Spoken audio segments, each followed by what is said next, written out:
Pero me trato de ocultar ahí en ese grupo. Me mimetizo. Mira, esta vez no me ha pedido Ya lo tienes. Sí, contraseñas ni porque nada. como Directamente como accedió has a... conectado antes, Sí, pues... sí. Ujú. Hola, hola, buenas tardes, buenas noches. Buenas Hola, tardes. Javier. Hola, Hola. Javier. Ahora encuentro. Hola, ¿qué tal? Hola. Me trato de ocultar ahí en ese grupo. Yo no te veía desde hace lo menos 20 años. Hola, Victorino, ¿cómo te va? Tanto tiempo. Sí, 20 años. Sí, más. Como has conectado antes, pues... Una cosa Hola, importante. buenas noches. Hola. Quien tenga el YouTube tiene que mutearlo, porque el YouTube se retransmite con un retraso de 20 segundos o así, y entonces el audio empieza a Lo he molestar. hecho, lo he hecho. Lo que pasa es que si yo muteo el YouTube, ¿es para todos o cómo es eso? No, pero mutea el YouTube no desde la aplicación Zoom, sino desde ¿no? el YouTube donde estés viendo la presentación, ahí quitas el sonido.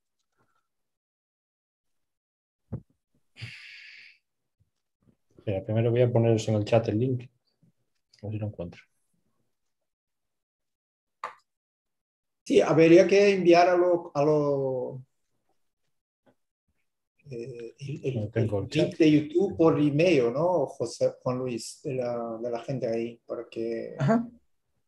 Well, Para YouTube, que- en realidad, sobre todo lo quisimos habilitar por si se llenaban los 100 personas. Bueno, no vamos... Sí. Estamos cerca de los 100 inscritos al final, pero no vamos a llegar. Si vienen todos, sí, José Miguel, costé más de 100. 105, 106 por ahí. Así, eso es que se han apuntado algunos más hoy, ¿no? Sí, Ahora, a se última han hora. seguido apuntando. Vamos, esto es por orden de llegada. Quien llegue va a entrar. Si no, a YouTube.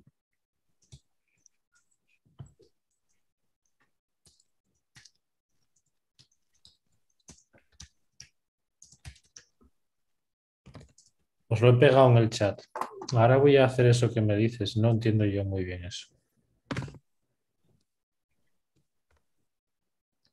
Si yo he abierto la aplicación de YouTube, ¿cómo voy a...? No tengo otra cosa. No, si abres el YouTube, lo que tienes que hacer es poner muted, ¿no? Para que no se quede con dos voces y con eco.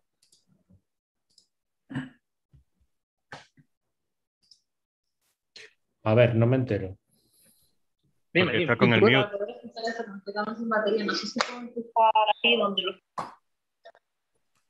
Si no,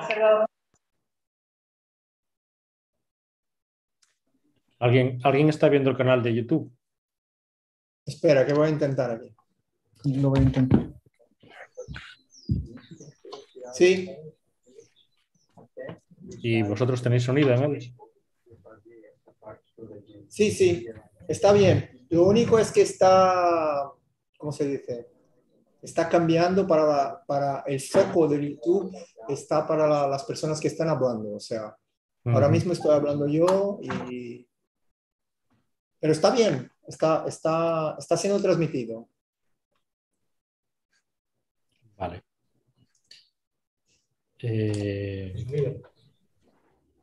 Lo que haga el YouTube, el canal de YouTube, ¿qué dependerá de lo que haga el host? Pues no estoy... Sí, cuando va a presentar, cuando el presentador empieza, lo que tenemos que solicitar es que la gente se haga mute, porque ahí el foco se queda No, ya. solo y no habla. ¿No? Eso sí, eso está claro. Con excepción del host, claro, del chair. Hola. Hola. Hola, buenos días. Hola, ¿qué tal? Buenos días.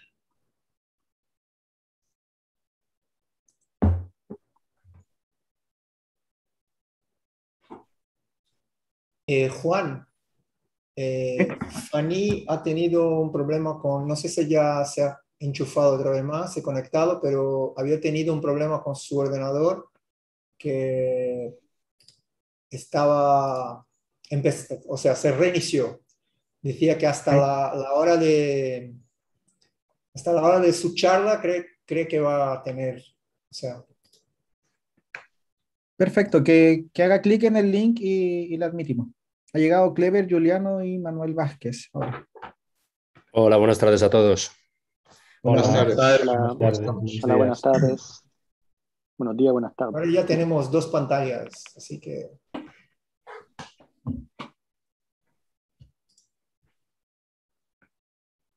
Buenos días o buenas tardes. Muy Hola, buenas. buenas tardes. Hola, buenas tardes.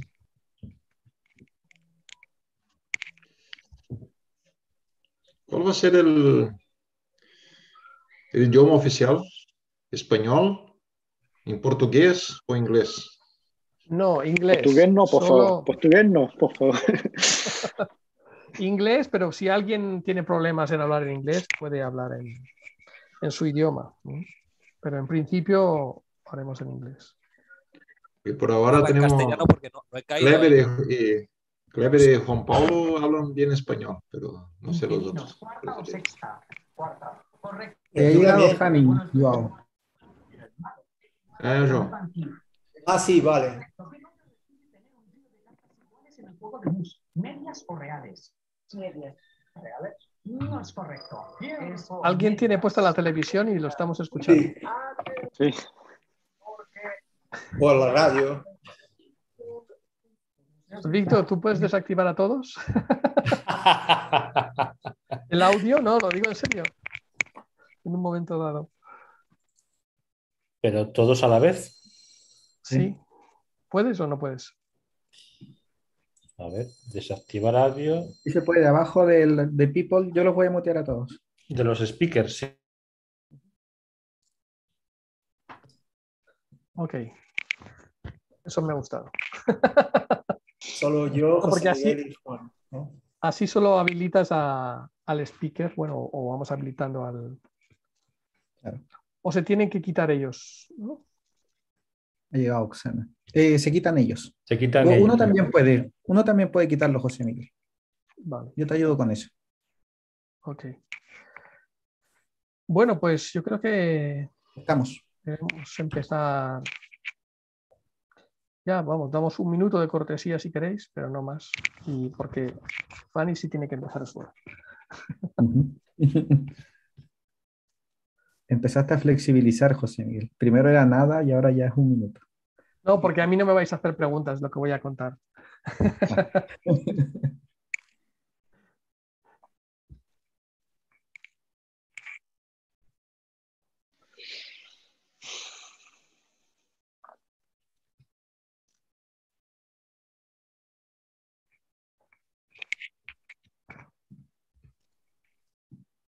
Bueno, estáis viendo la presentación, ¿no?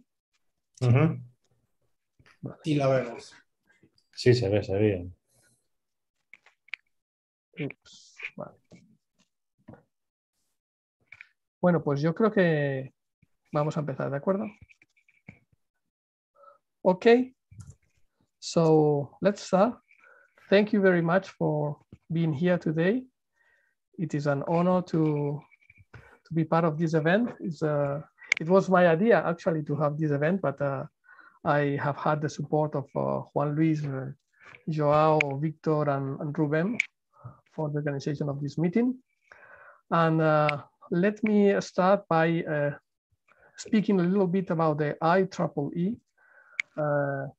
IEEE is the Institute of Electrical and Electronic Engineers, and you know that in the 19th century, the discovery of the electricity was a revolution in science, and as a result, in 1864, the American Institute of Electrical Engineers was created, and the first president was Norbert Green from Western Union.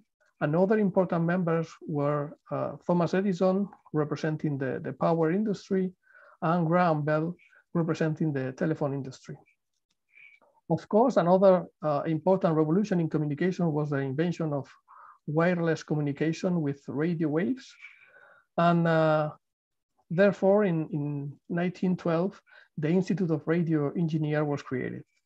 And finally, these two institutions merged in 1963. And nowadays, the IEEE is the world's largest technical professional organization for technology. I will give you some numbers. So it has over 400,000 members, and above, among them, above 100,000 students. They belong to more than 160 countries, and more than 60% is outside the United States. It has 39 technical societies and 7 technical councils, representing a wide range of technical interests. And one of these technical societies is the IEEE Magnetic Society. It publishes about 200 transaction journals and magazines. In the field of magnetism, we all know the Transaction of Magnetics and the Magnetic Letters journal. And it sponsored more than 1,600 conferences and events.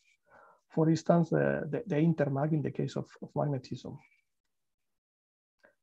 In particular, the IEEE Magnetic Society has 45 chapters, 19 in the United States and Canada, 14 in Asia, and then 9 in Europe, and 3 in South America, but only in 2 countries, Brazil and Chile. So Spain, Chile, and Brazil are participating in this meeting. So let me talk a little bit about the activities of the IEEE. This appeared today, okay? It is quite exciting for students and postdoctoral associates. Those are collaborative projects that have to be performed by students and postdocs with people from more than one institution. The duration of the project is 1 year, and you can have as much as $10,000 US per project. And only the advisors of this student must be members of the IEEE Magnetic Society when the proposal is sent. And if in case of that the project is awarded, the student must join the IEEE Magnetic Society. Please take care, because the deadline is next week, is the 25th of October. But this is a very good initiative to support special collaborative projects. Another important thing for the students is the summer school. The summer school takes place during the summer in the North Hemisphere, and is held annually, except in case of pandemics. And about 100 students are supported. They have free room and free meals, and mostly all the cost of the transportation is also included in the fellowships. And a student from all parts of the world can be accepted in this summer school. So this is also a very good opportunity if you are a member of the IEEE Magnetic Society as a student. Then we have the distinguished lectures. Distinguished lectures are important speakers talking about a particular specialty in which they have worked, a special subject. And for instance, in this year and also the previous year, because of the COVID, we have had Bert Koopmans talking about magnetophotonics, Matthias Klaui about antiferromagnetic insulators, Tim Muse about magnetization dynamics, and Masashi Shiraishi about magnetism in low-D materials. And they have been traveling around the world or giving these virtual talks. And now the nominations for next years are open. So in case you want to nominate someone, please tell him or tell her in advance, because it is expected that they travel a lot given their talks. So it's not so easy, but it can be quite exciting. And this is an initiative that we have started from Spain this year, from the Spanish chapter. The this series of virtual talks, experts of the non-academic world. And we have two goals with this initiative. One, to provide PhD students and postdocs insight into job opportunities in the industry, and also to give senior researchers a view into the latest developments in industry. Up to now, we have had two talks, one given by Dr. David Garcia. He works in Airbus Defense and Space. And the second one was given by Dr. Juan Luis Muñoz, and he is now working at the European Spallation Source. But in the past, also he worked in a steel making factory. So it was quite interesting. And of course, we have this initiative that we are starting today, this collaboration days between Spain, Brazil, and Chile. It's a 3-day summit of talks. You know that it's not a standard conference, but we want to share our know-how in order to start new collaborations. Beside groups of Spain, Chile, and Brazil, we have some invited groups from Mexico, Argentina, and Colombia. This is the first day. You know, the speakers that are going to talk today. Then we will continue tomorrow, same time, and finally on Thursday. So let me talk briefly about how we are going to do this event. Remember that the duration of the talk is 9 minutes. So when the speaker has already spent 8 minutes, the chairman would say 1 minute. And it is expected to finish in 1 minute, and then he or she will have 2 minutes of questions. Please remember that the schedule must be respected. No overtime is allowed because, especially in Spain, we are in the afternoons and we have parental duties. So it is very important to respect the schedule. In case of no show, we will not move to the next speaker, but we will wait 12 minutes in order to respect the schedule. Please have in mind that this event is organized by the IEEE Magnetic Society. This is the first edition, so we have had invited groups, but if this event is successful, the next edition would be only for IEEE members. And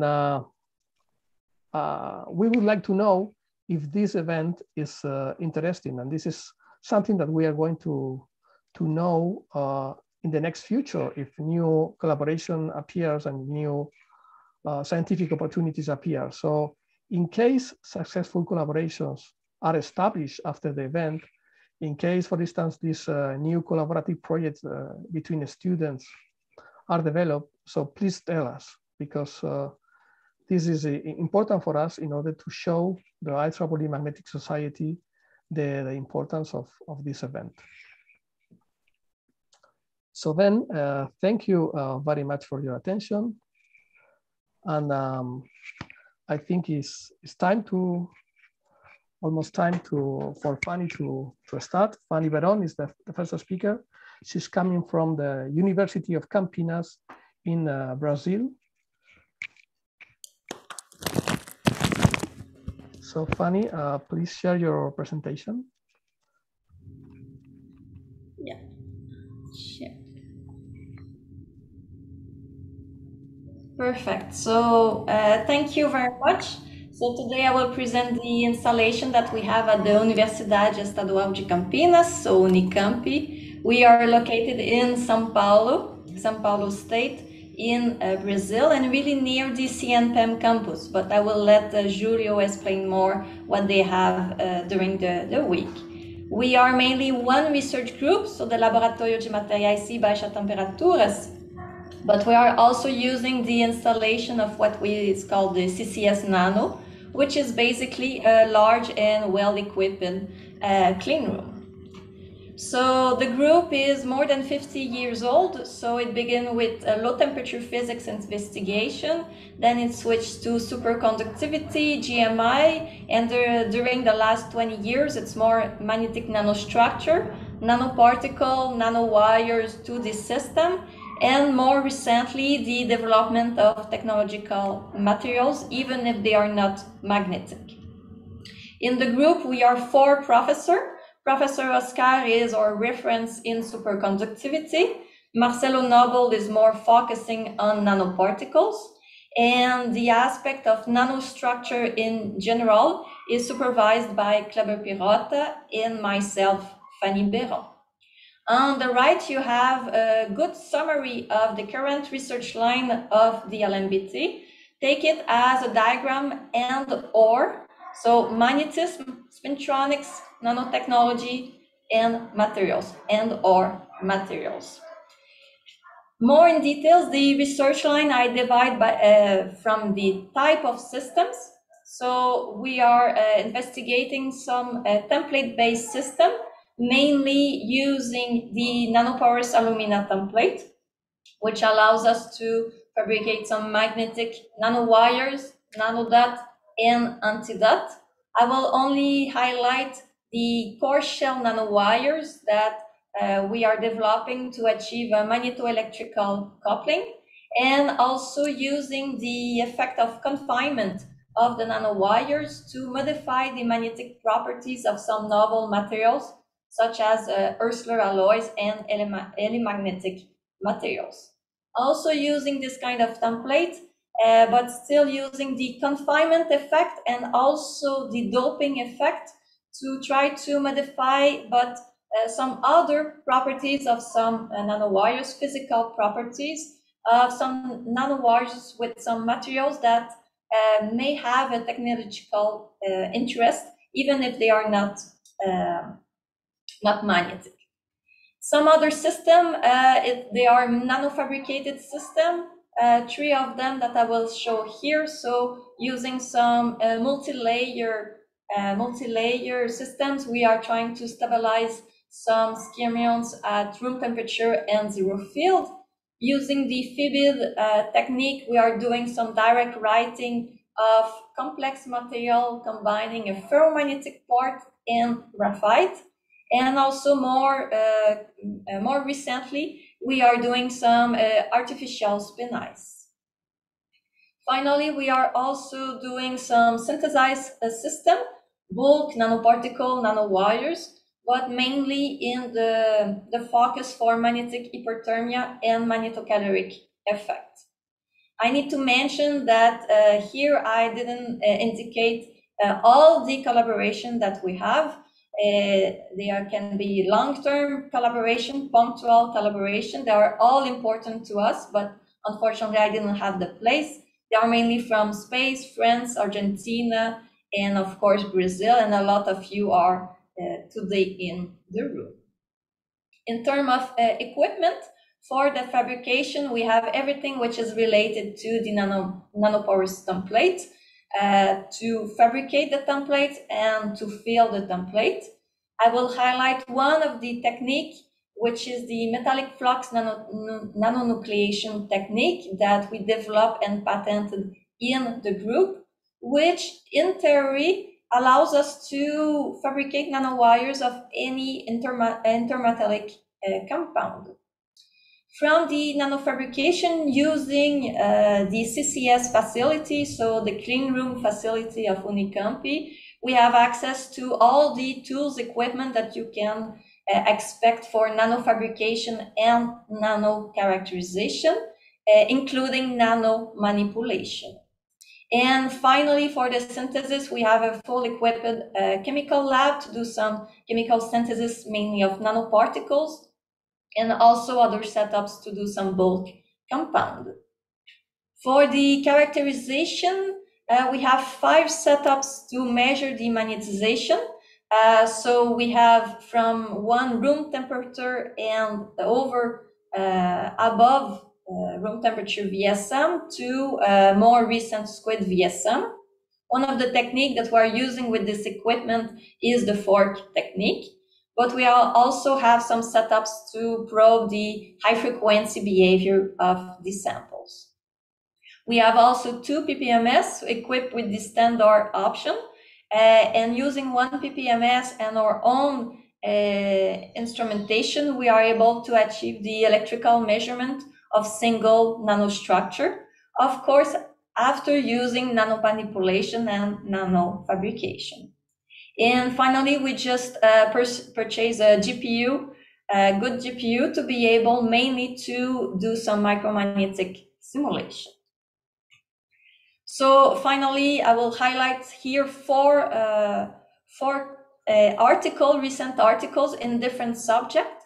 So first, for 2D systems, using the FEBID technique, we did some cobalt nanoribbon, and we saw that when we induce graphite in this nanoribbon, we are able to greatly enlarge the magnetoresistance and the coercivity of this material compared to pure cobalt. In the artificial spin ice subject, we show that it's really important to take in account the imperfection of the island and also the direction of the applied magnetic field in order to induce the Dirac string, and so to reproduce the experimental behavior that one can obtain. And finally, for the 1D nanosystem, here it's all these two systems of nanowires obtained through the metallic flux nanonucleation technique. So all these nanowires of high quality single crystals. And in one case using silicon, but highly doped silicon, we saw that this doping is able to achieve superconducting behavior until 7 Kelvin. And on the other side, using a manganese silicide compound, we achieve some shell protected nanowires, which by doing their resistivity measurement, we saw that they can be really interesting for nano cables. And also we investigate the effect of the dimensionality reduction and the complex phase transition behavior that occurs in the bulk counterpart.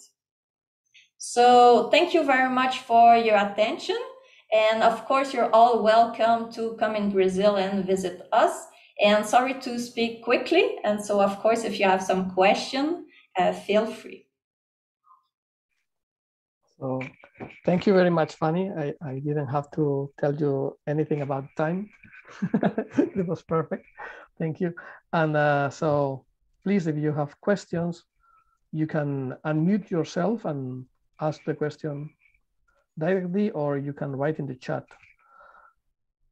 In the meantime, I would like to ask, can you comment a little bit about this technique to fabricate nanowires with metallic flux nanonucleation?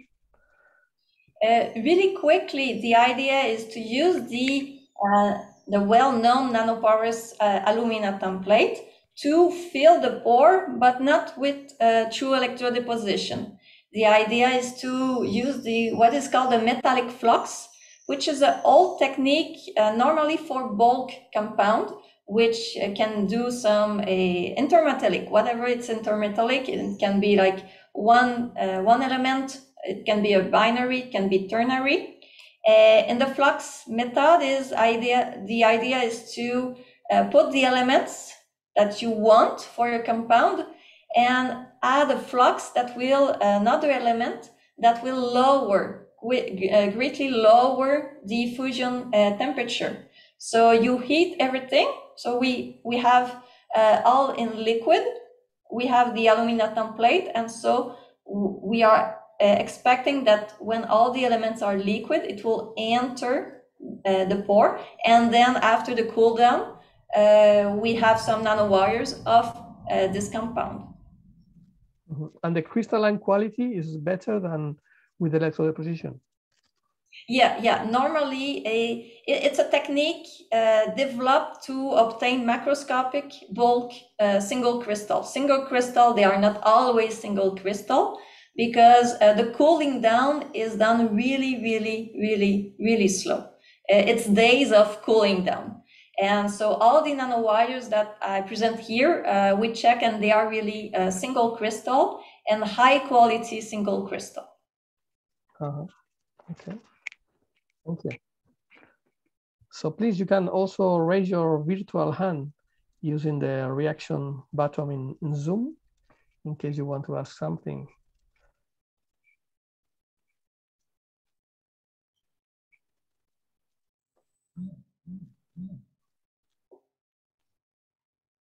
So, okay, if there are no further questions, I think we should move on. Thank you very much, Fanny.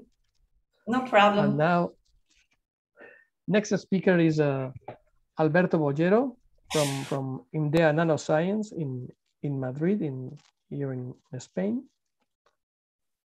So welcome, Alberto, and please share your presentation. Thank you, Jose Miguel. So, Fanny, you didn't talk fast. Now you will see what is talking fast. Okay. Can you see my screen now? Yes, we can. Thank you. But we cannot hear you now. You have muted yourself. Or maybe you have to unmute, Alberto. I think now it should be okay. Yeah. Okay, so good afternoon, everyone. Thank you very much, Jose Miguel, Victor Manuel, Juan Luis, Ruben, for organizing these collaboration days, which I think is a very good idea to try to get to know all about what we are doing each other and to try to establish collaboration. So thank you very much. In the following, I will try to offer you an overview of the activities that we are doing at the Group of Permanent Magnets and Applications at INDEA Nanociencia in Madrid. First, please let me introduce you where we are located. We are located in the campus of Universidad Autónoma de Madrid. And this is very good because we have in the nearby very important centers working also on magnetism, like the ICMM from CSIC. Actually, today we will have a presentation also by Dr. Rafael Pérez. Also, we have in the nearby the IMN Institute from CSIC as well. So on Thursday, Jose Miguel will do a presentation. We are very close to the Faculty of Science, and also a little further, but still in reasonable time, we have the Instituto de Magnetismo Aplicado, and on Thursday there will be a presentation by Professor Pilar Marin. So you see, it's very, very useful to have collaborations, to keep in touch with people working on magnetism with different expertise, different capabilities. So that is something really great. So for those of you that they don't know, in INDEA Nanociencia, we are working on very different topics. Okay? So we are about 200 researchers from very different disciplines. And I always like remarking that 70% of the funding of the Institute is coming from external competitive funding. That means from national, regional, European projects, and also from research contracts with industry. The activity at the Institute is organized according to research programs. Right? Here, in a few lines, I have tried to synthesize the magnetism activities that we are developing at the Institute. And in this presentation today, I will focus on the part that is really directly linked to the activities of the Group of Permanent Magnets and Applications, which is strategic magnetic materials. The group was started in December 2012, and actually really from scratch. So we were 2 persons, and luckily an empty space that with time we have started to grow up and to increase in capabilities. The driving force, it is, and it will be the people making the group. We are at the moment 14 persons, including researchers and technical staff, and we are working at present in 8 different projects, okay, focus on magnetic materials and related technologies, and addressing all of them specific social challenges, health, energy, transport, sustainability, and environmental issues. The character of the projects, they are very different, as you can see here, from national, European, bilateral cooperations, industrial contracts. And these are the main driving force of the activities we are doing. And thanks to the great work that they are doing, the results that I am going to show you today. Here you can see in a few lines the main topics that we are touching in the group. Okay, so different permanent magnet materials, different technologies. We work on microsurgery, nanoparticles engineering, electrochemical synthesis, recycling, prototyping. You know very well applications of permanent magnets, but I wanted to show you this slide to make emphasis on this area. Okay? This is one of the main driving forces of research now on permanent magnets because it's required large quantities and also improve permanent magnets, electromobility.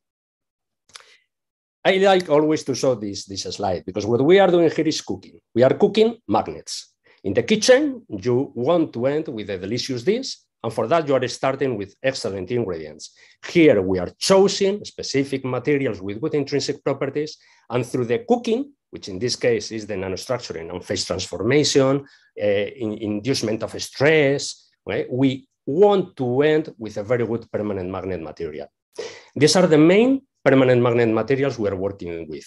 Ferrites, strontium ferrite, cobalt, nickel ferrite, manganese-based alloys. Then a very exotic phase we are trying to develop in the lab is a cosmological phase, this ordered iron-nickel phase, which is found naturally only in some meteorites. And also we are making research on neodymium iron boron, but only for high-performance applications. In terms of capabilities, we have capabilities for thin film growths. Here you have the molecular beam epitaxy equipment, 2 sputterings with a full battery of characterization techniques. And here you have examples of 2 different studies we are doing. One of them focused on manganese bismuth. Actually, this is a micro island as grown. Do not think that it is done by lithography, but as grown. And also we are working on the study of ultra-thin films of neodymium iron boron. Another part is focused on the production of metal powder. Okay? So we are using atomization. So this enables us the possibility of synthesizing manganese aluminum powder, neodymium iron boron powder, and then we test the oxygen content because we do not want that material to be oxidized by analyzers. Then we have different furnaces, aging chamber for quality control, different milling equipments at room temperature and also at the cryogenic temperatures. Electrochemistry setup for micro and nanostructured materials and very useful as well for corrosion tests, Moog microscope, and then more standard equipments like DSM, XRD diffractometer, DSC. Okay, we have also a DMA, tensile test equipment. Also something that I will show you later, some results on additive manufacturing because we have an extruder machine and 3 dedicated printers for printing permanent magnets and metal alloys. And then of course the access to clean room facilities at IMDEA.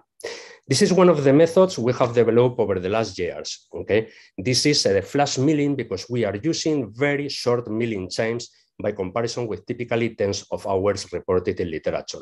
This is an example of a commercial ferrite powder, and after we have applied this milling process, we profit from decreasing crystalline size, inducing stress, and controlling phase evolution upon annealing of this mill material.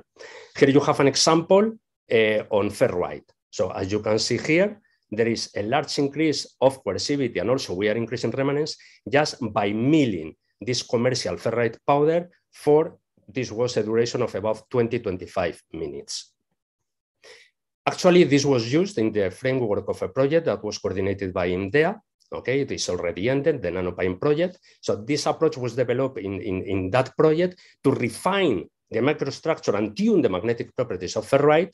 So in the framework of this project, in the consortium, we made magnets. It was constructed, this rotor, which was integrated in this electric motorbike. So we were able of developing an electric motorbike based on exclusively ferrite magnets. Now, over the recent years, we have improved the method. And if before we were stopping at 3 kilo-Ørsted, you can see that now we are able of achieving coercivities of above 6 kilo-Ørsted with increasing milling time, but still very reduced milling time. The another system is manganese aluminum. So we are combining gas atomization, flash milling, and annealing to manage this ferromagnetic phase. And again, here you have the example how it's possible by microstructuration to increase the magnetic properties. This is the second quadrant of the hysteresis loop for the gas atomized manganese aluminum.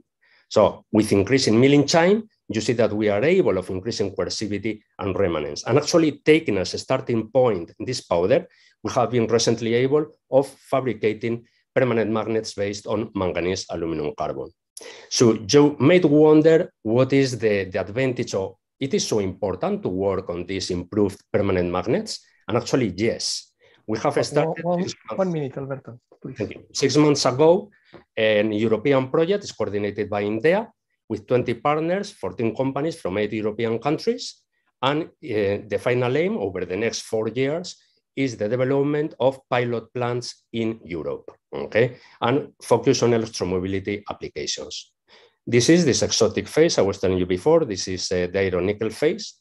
And then we are working also on a project of going smaller. Actually, what we are doing here is to reduce in this order of magnitude this motor, working with neodymium iron boron to do a micro machine that can be used for microsurgery applications. These are images of, this is one of the micromagnets we have done at INDEA, and this is the SCM image.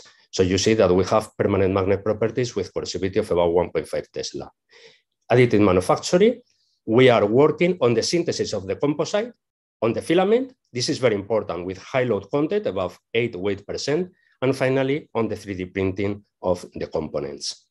We extend all this application not only to permanent magnets. For example, we are using recycling also in the steel industry and the part of India 3D printing for printing different objects for aerospace and automobile applications. So thank you very much. Thank you, Alberto.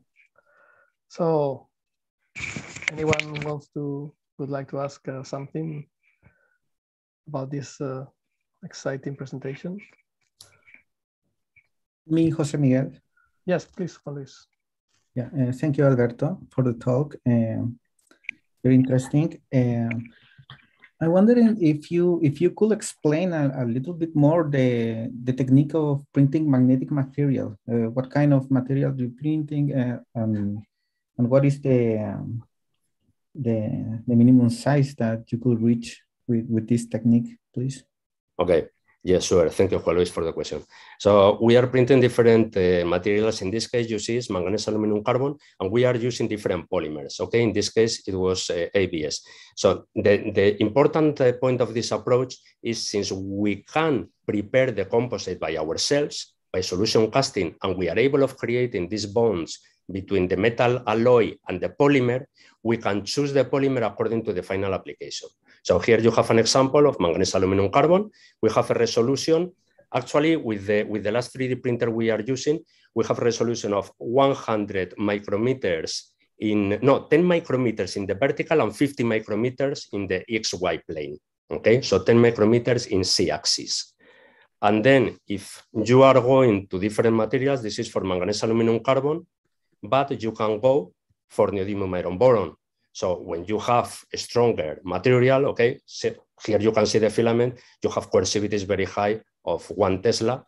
And this is an image that where we have printed this permanent magnet filament, and we are handling here the magnets. Okay, so you can see the filament. Well, nice. Thank you. Thank you, Juan.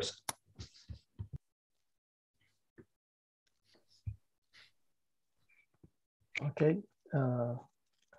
If there are no more questions, I think we should move to the next speaker. Thank you very much, Alberto. Thank you.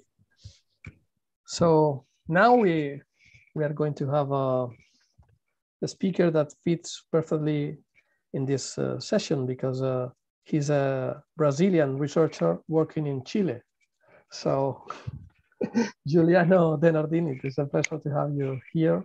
He's working in the University of Santiago. Okay. Can you see my presentation? Yes, we can. Let me put on. The microphone is a little bit low. And now, can you hear me? Now it's better. Yeah, it's better. Okay. Okay. My name is Juliano Casagrande Denardin. I work in the University of Santiago de Chile. Here is my email in Departamento de Física, Physics Department. I will move on. I will present basically magnetism and microscopy labs, because I coordinate both. And we also are part, I'm part of SEDENA, Center for the Development of Nanoscience and Nanotechnology. This is a big center that was formed in 2009 by Dora Altbier and several researchers from different lines, different specialties. Most of the magnetic people in Chile works in the magnetic nanostructures group of SEDENA also. We helped to form the SEDENA, and we are there, most of them longer time, like me, from the beginning. Other are joined the group later. And we have a collaboration. We have part of laboratories on part of this building that is in the entrance of the university. And we have collaboration between different people from different specialties in the center.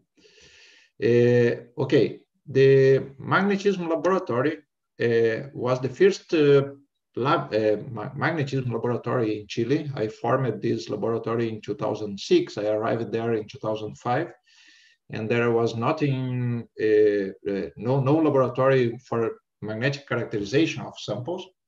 We started slowly and grew it until we reached the equipment and the infrastructure we have now. Several of the people are working in magnetism now, have been working in this laboratory. I share this laboratory with another professor, Simon Oyarzun, that will present something about his research line on next day. And he arrived in some years ago. And basically we have postdocs. In blue are my postdocs, in red they're postdocs, master students now. We are looking for PhD students. We have a lot of I have a lot of collaborations in Chile. Most of them were working with me as postdocs, PhD students, undergraduate students, and other people like Juanes Kriga is also a professor and have a laboratory in the center, and he will present during this week. Juan Luis Palma also is coordinating this. My research lines, Simon will talk more about his research lines the other day. I will talk about mine. We share some research lines between both. I work more recently, I'm working with magnetic nanoparticles for environmental and biomedical applications, like nanoparticles that are not specifically spherical, but we are trying to make nanoparticles with different forms to increase the biomedical application, like cancer therapy, by applying a AC magnetic field. We also acquired recently a magnethermy equipment for hyperthermia. I also work with magnetic multilayers with perpendicular anisotropy, especially for skyrmions and spintronics. We also work with magnetic nanowires, nanotubes, nanomodulated thin films. We developed nanodomes, antidotes, similar to the ones Fanny was showing. And we have a lot of I have a lot of collaborations with Brazil also. People from the University of Ceará, people from the south of Brazil. Actually, I'm doing a research stay in University of Santa Maria now. People from synchrotron, Fanny also collaborates with us a lot. People that surrender from India, and so on. The laboratory, we after several years, we managed to form a laboratory that is composed of all the basic techniques we need for study, fabricate, and study magnetic nanostructures. We have fabrication techniques like sputtering, chemical techniques. We have structural characterization, a scanning microscope, transmission microscopes, magnetic and electric characterization. We are specialized in measuring Hall effect of thin films, and VSM, alternating gradient magnetometer, MFM. We also have this cryogenic system for measuring magnetic and electrical properties. And we also make simulation, basically using MUMAX and GPU micromagnetic simulation. I will show shortly some of the capacities our microscopes can make, do. This microscope, both microscopes are in Sedena, and we have this scanning microscope with electron beam lithography also, and EDS, and the operator is, you can contact by this email. And we have this transmission electron microscope that is capable of both by doing good microscopy of biological samples, because this works with low voltage and high contrast, and can also make a good structural characterization of samples, like have a very good resolution to see diffractograms, and also plane resolution of nanograins like this. And we also have a VSM and electrical property measurement system, cryogenic. Basically, we operated this equipment in our lab, and Simon and me, we share the equipment, and we have several students that also work on this equipment. And now I will show you briefly two of the main research we did in the last 2 years.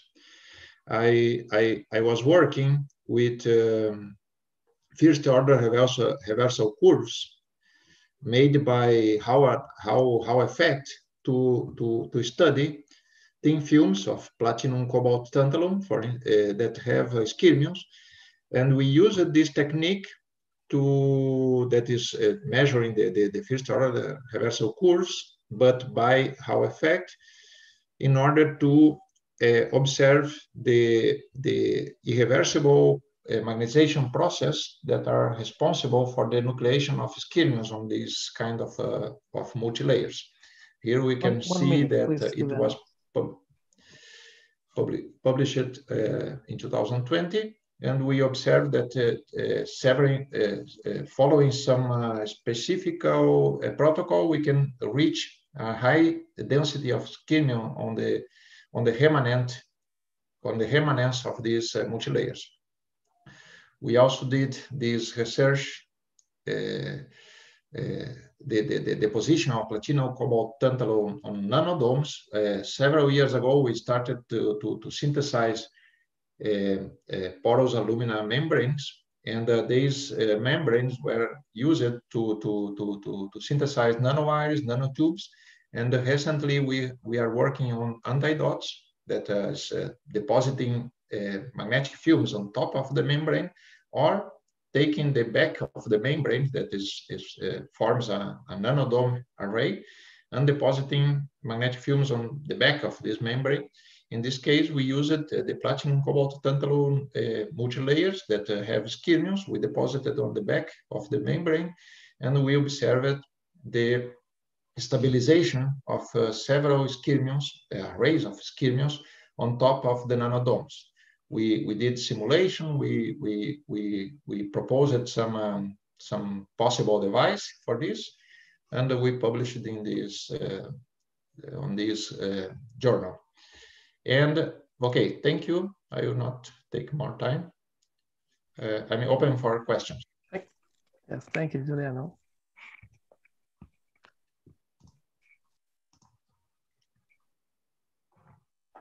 So if you have questions, please raise your virtual hand using the reaction button.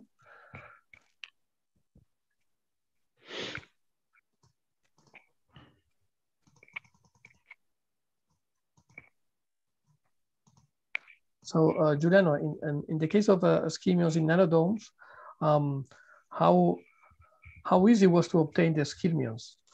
Did you have to perform some magnetic history to have the skirmions on top of this nanomodulated surface? Basically, what we did was to apply small magnetic fields to nucleate skirmions, but we also observed the skirmions, like in this figure in the right here. We observed the skirmions in the remanence also. In three applied perpendicular field, like 50 millitesla, 70 millitesla, 90 millitesla. We observed skirmions that when the sample was going to the saturation, we observed a few skirmions, but then after remanence, we observed that most of the skirmions that have been nucleated with the applied magnetic field remained stable, even without the presence of the field in the surface of the nanodomes. And the position of the skirmions are related with the position of the nanodomes, as we can see here in this magnification. And now we are working on other arrays of nanodomes with different diameters. These nanodomes have a diameter of 100 nanometer. We also worked with 200 nanometer, 150 nanometers, and we are trying to observe the same effect on the smaller nanodomes. And we are trying to... We really have to move on. Thank you very much. Very nice work. So next speaker is Israel Betancourt. He's one of the invited persons from another country, from Mexico. He works in the Autonomous University of Mexico. So Israel, please.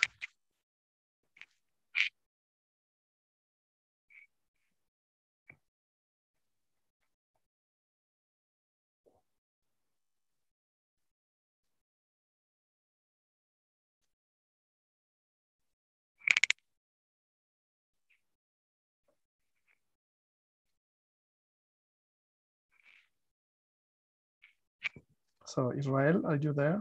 We cannot hear you.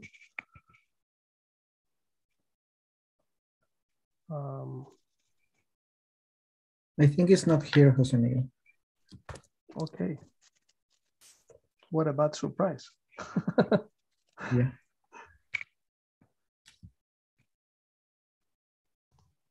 I'm searching for him in the list, but it's not here. Okay, yes, I'm checking that. Maybe with another name, I don't know.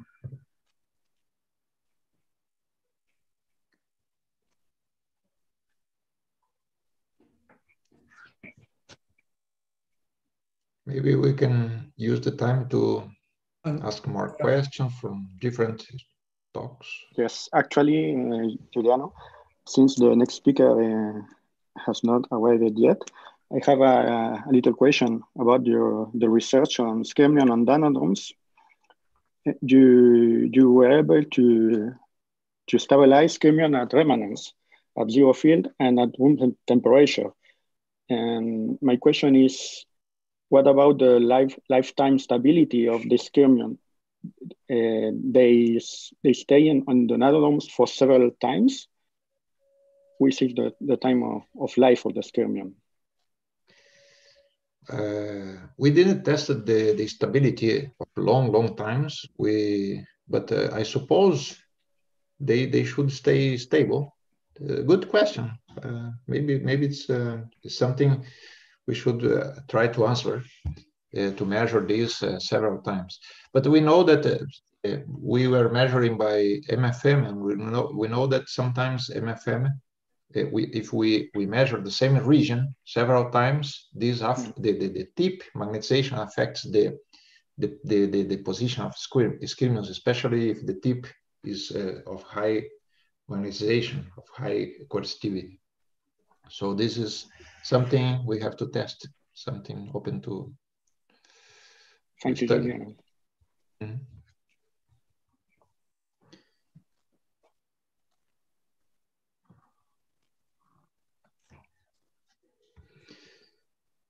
So if Israel is not here, we can have a coffee and we can come back at 5:30 in Spain, 12:30 in Brazil and Chile, in order to listen to Noelia from Argentina. Yes.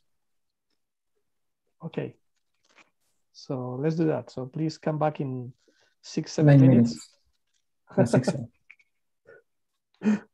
Okay, thank you.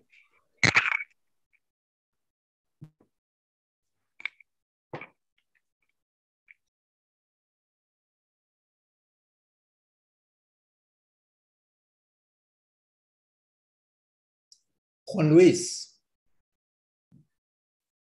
Dime, yo, Paul. quizás puedes echar un vistazo general en la lista de respuestas que tenemos ahí en el Drive, a ver si hay más alguien que que debería hablar hoy y que no ha hecho el sign up. Ujú. Tenemos Noelia, Rafael Pérez, Victoria Barten, Sebastián Michea, Víctor Prida y Victorino Franco. Los tenemos a todos. Todos Yo, están, Paul. ok, Todos están. bien. Ahora hay un participante que acaba de entrar que es Moto Z3 Play, que probablemente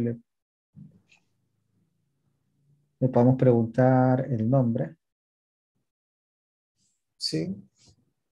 Ese estaba antes, Ah, perfecto. Entonces, elimino la pero posibilidad de que sea Betancourt.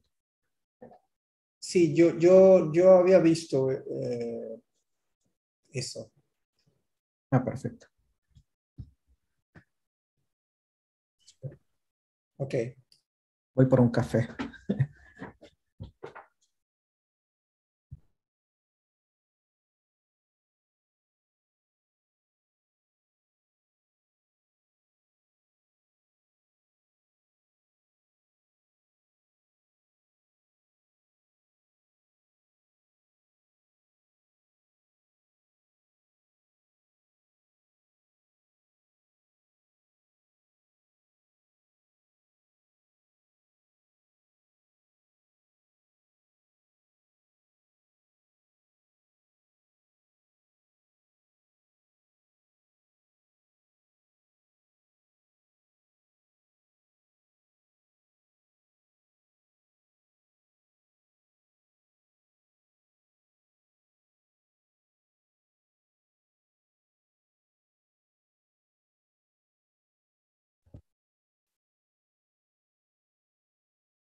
Hello, we have a 1 minute countdown towards Noelia presentation.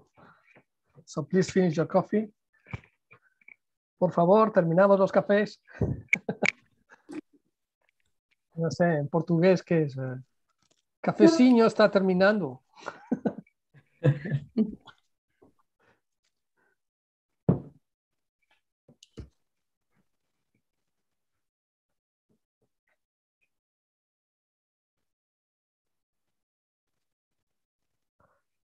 So, Noelia, it is a pleasure to have you here as one of the invited groups, in this case from Argentina, from Cordoba. We have another Cordoba here in Spain, as you probably know. Yeah, thank you very much, Jose Miguel and all the organizers for the invitation to share our work. Could I share the screen? Sure, you can, please. Okay.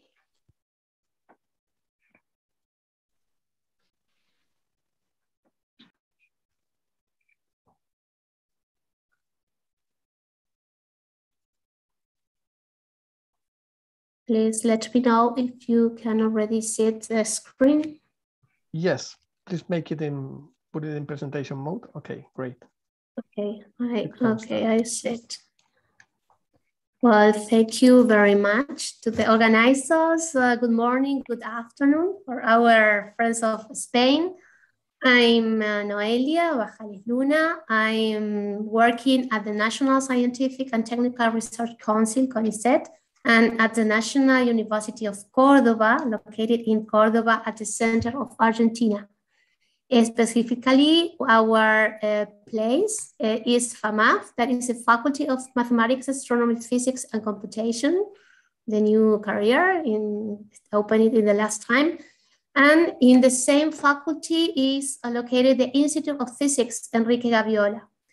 In the FAMAF, I developed my the classes as a professor, and at the institute, our research activities.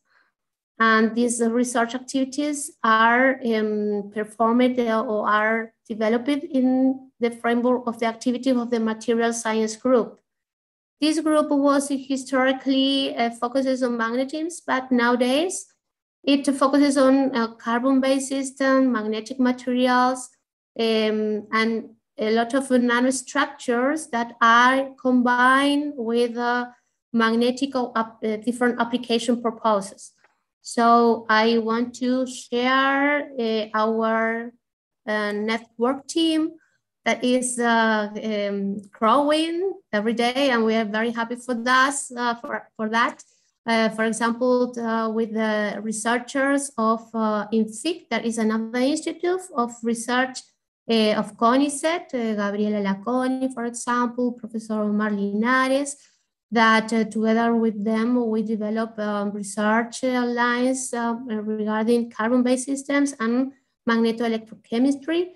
And for example, we have a group of students that are undergraduate students, postdoc students, PhD students that are developing their plan or thesis on two main topics. There are carbon-based systems on the one side and magnetic nanostructures on the other side.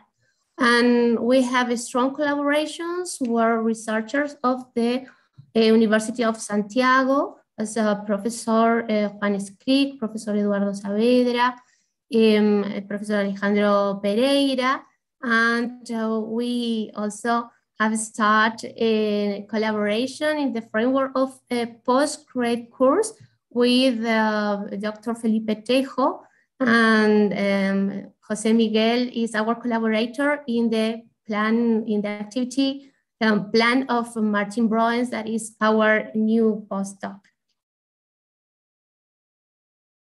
Well, I will focus on the main research lines that are related to this research line that I mentioned before, that are carbon-based systems in all different dimensions. They are 3D, like graphite, where we can generate and study, also characterize the role of the different type of defects and the nature of this diamagnetic material.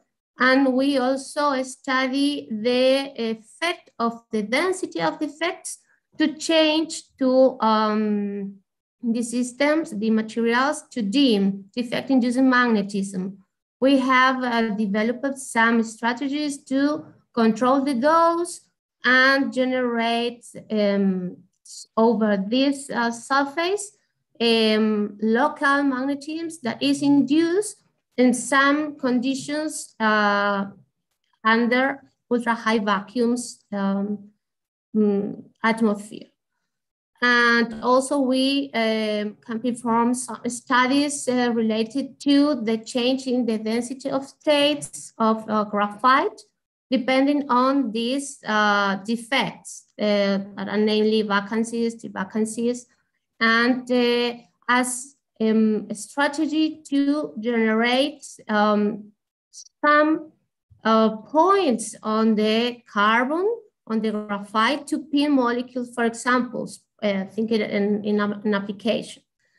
We also develop some strategies to perform experiments with 2D carbon-based materials like graphene oxides and reduced graphene oxide that are special materials composed by many functional groups that you can manage or you can in somehow control to change the electrochemical, magnetic, structural properties, and to especially take them as a appropriate suitable substrate to composite with other nanostructures, for example, magnetic nanostructures. And we also deal with one-dimensional carbon-based systems like carbon nanotubes, single wall, multi-wall, which are systems that we can functionalize with magnetic nanostructures in order to perform a new composite, and fullerenes that could be C60 or other no-IPR fullerenes. On the other side, we, in our as experimental activities, we can synthesize porous alumina templates for magnetic nanowires and nanotubes. And in this sense, we have developed some sources, in order to have what we call BBB, bueno, bonito y barato in Spanish, but is to obtain this kind of template that we use not only in the case of unidimensional structure to grow nanowires or nanotube, but also we can change the morphology of the alumina to be or to reach another structures to be combined as core shell nanostructure. For example, nanochannels of alumina to be covered with carbon, and in this sense to get a new composite material that could be functionalized with magnetic nanostructures also. Here is some pictures that the work that we developed in collaboration with a group of Professor Juan Sklik related to micromagnetic simulations through the use of UMF, that is an object-oriented micromagnetic framework, where we can perform micromagnetic simulations for nanowires, for nanotubes, varying the diameter, the length of this nanostructure in order to study the angular dependence or composition dependence. And also in this case, we can obtain not only the quasi-static properties, but also the magnetization reversal modes, through which we explore the changes when you have different materials such permalloy, nickel, cobalt, and 1 minute, please, Noelia. Okay, thank you. Related to the relevant characterization equipment, we have nanovoltmeters, VSM magnetometers, FXM, Autolab for electrochemistry, and XRD for diffractions measurements. Also, we have a cluster for perform the simulations activities, and the main research line are on one side. For example, you can see here a resume of lithography on graphene oxide substrate in combination with magnetic nanowires to reach a new composite that we are studying as materials for sensing for different components, for example, present in the water. Water pollution is the field that we are focused at this moment with these combinations of the materials. Thank you very much for your attention. And on behalf of the network, we also want to welcome to visit us. And here to add to our network, in case you are interested in some collaboration or one of the topic, or just visit us to know our lab. Thank you, Noelia. We only have time for one quick question. So if anyone has a quick question, please raise your hand or start speaking directly.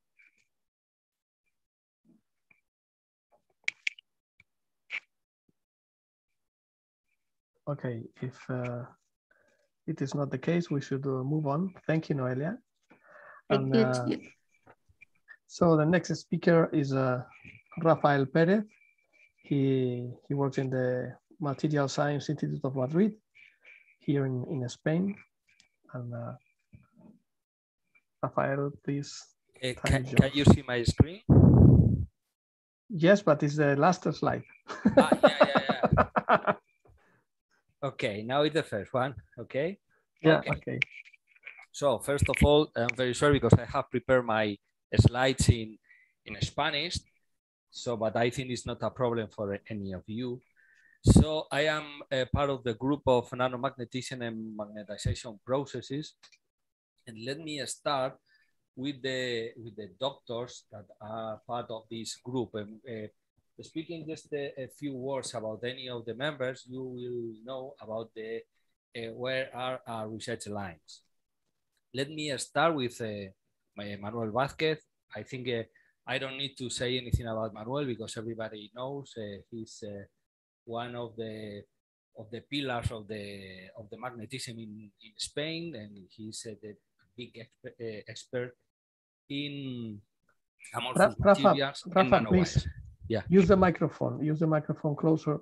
I have the microphone close to my lips. So now it's much better. Okay. So everybody knows that Manuel was the president of the IEEE Magnetic Society in 2007 and 18, and he tries all the time to share or to make a big community in magnetism with Latin America.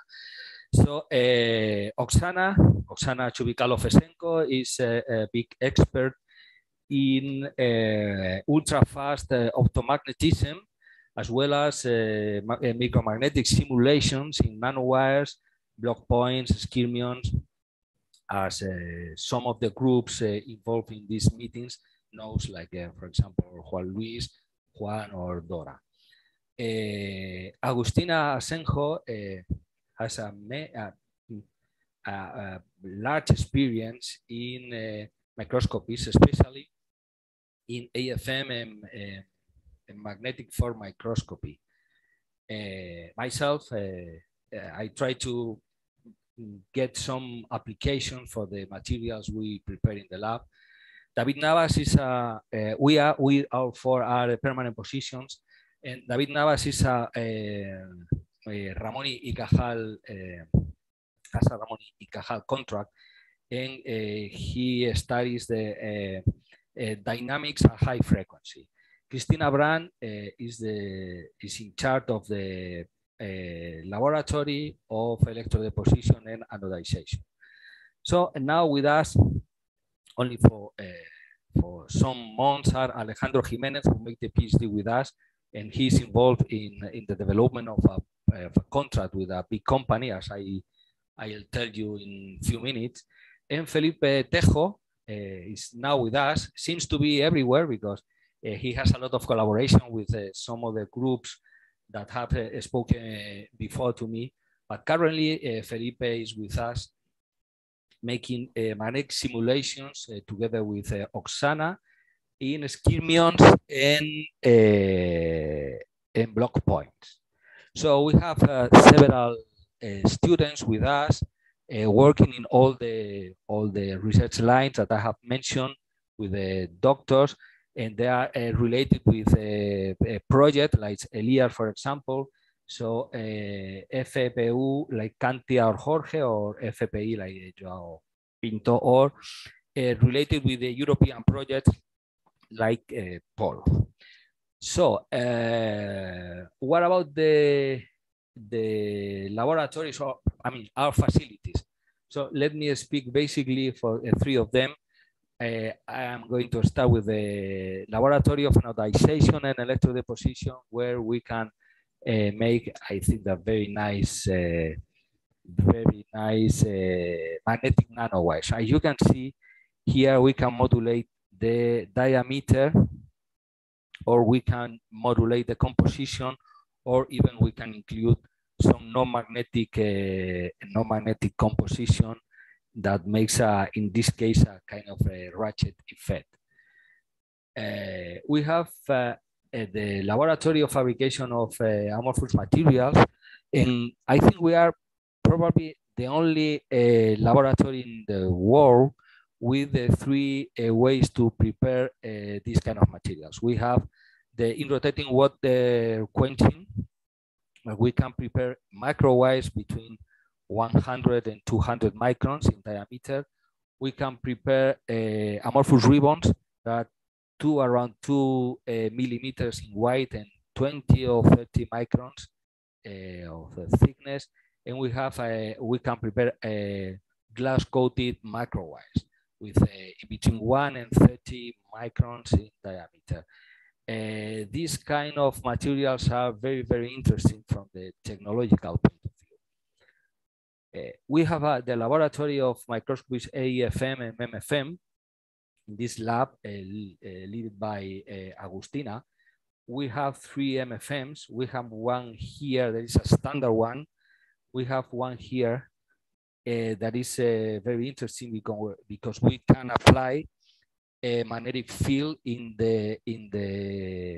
plane and out of plane, and we can apply 150 milliteslas. So with this MFM equipment, we can get these very nice pictures when you see we apply the magnetic field in different directions.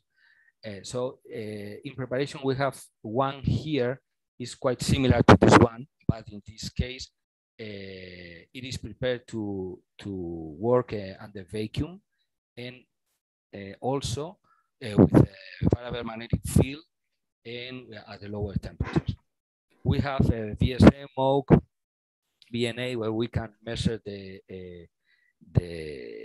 magnetic properties at high frequencies, at least in these frequency ranges.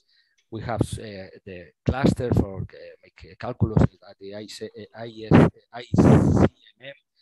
and access to some big facilities like ALBA, synchrotron ALBA in Spain. So let me sell a little bit our group as a part of the highlights. So in the last 5 years, we have published around 100 articles with more than 1,000 sites. In these 5 years, we have an H index of 19, 4 patents, 20 invited talks. And what is very important for the group in these 5 years, the 8 PhD were supervised in the group. More about the highlights. I think that the highlights could be explained even with the project we have. We have projects with European projects, national projects, local projects, and projects from CSIC.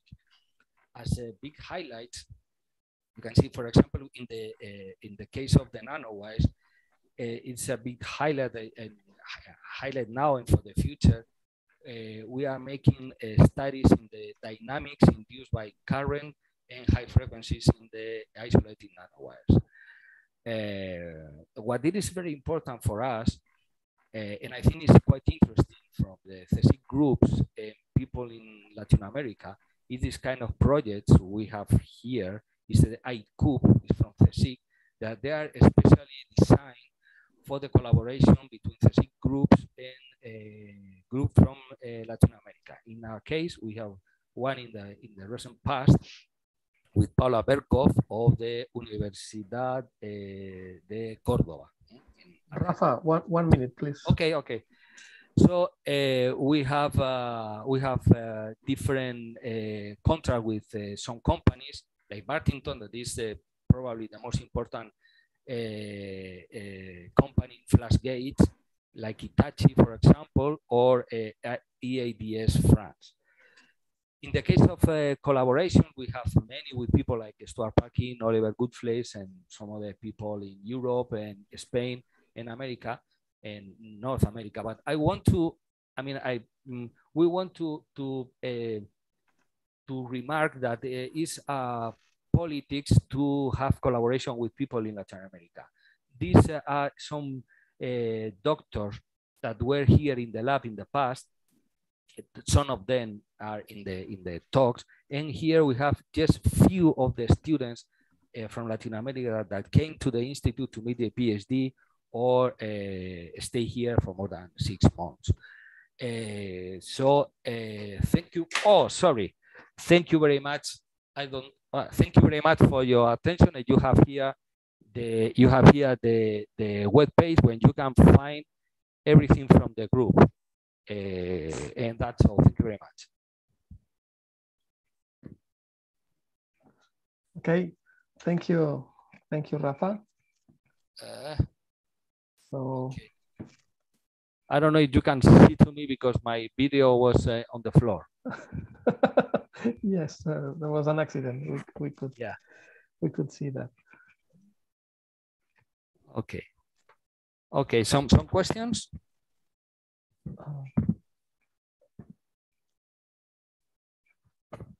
So do you have I have seen that you have a ITN network now. Yeah. Network is, I think. Yeah, we have a ITN network for the, I think it's here. Yeah, for the call optomagnetism for random access devices. It's led by Oksana. Mm-hmm.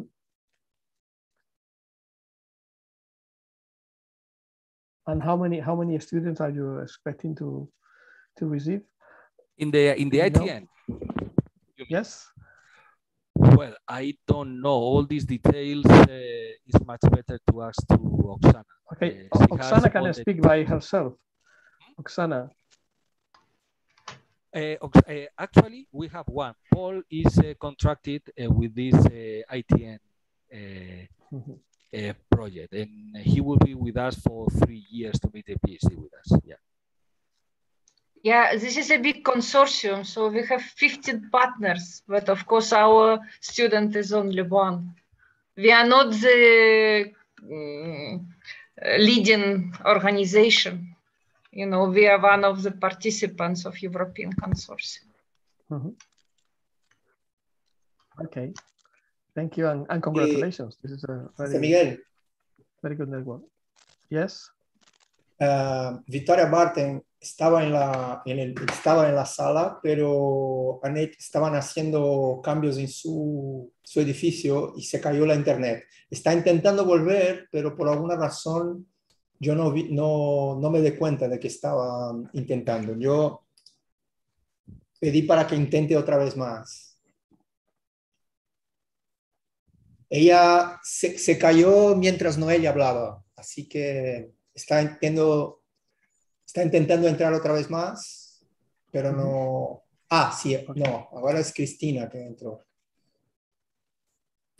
Déjame ver. A mí no me aparece. No, I can't see the next speaker. It seems that she was here, yes, when Noelia was talking and she disappeared. ¿Quieres hacer un cambio? O sea, pasas porque ella va a entrar, así que lo que viene después de ella y mientras resolvemos eso, para que no se retrase. ¿O no? So, I don't know, Sebastian It's Michel. here. It's good for me. It's good for you Fine. if we change, if Yeah. we switch your talk with that from Vitoria. Okay, thank you very much for your availability. Thank you, Sebastian. So next speaker is going to be Sebastián Michel from Universidad Autónoma de Chile. So can you see my presentation?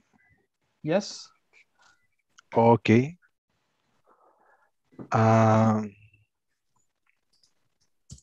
Okay, well, my name is Sebastián Michel from Universidad Autónoma de Chile. Pertenezco al laboratorio de caracterización de materiales. Es un laboratorio bastante nuevo, lo inauguramos recién este año. But this is a very new laboratory, sorry, and it was inaugurated this year and is part from the Instituto de Ciencias Químicas Aplicadas from Engineering Faculty. And also I'm a part from the CEDENA, the Center for Development of Nanoscience and Nanotechnology that Juliano talked previously. And let me talk about my research line, in which one I share with some guys who is going to present here. The first one is about the magnetic thin films, specifically with perpendicular anisotropy and magnetic thin films over a nanostructured substrate, in which we try to characterize magnetically and transport specifically on a Hall effect, extraordinary Hall effect on this kind of sample in order to improve the Hall effect and the Hall resistivity. My principal collaborator here are Giuliano Denardin. With him, I have the capability to synthesize the samples. Without him, I don't know what can I do, because my laboratory is in this moment is just for characterization.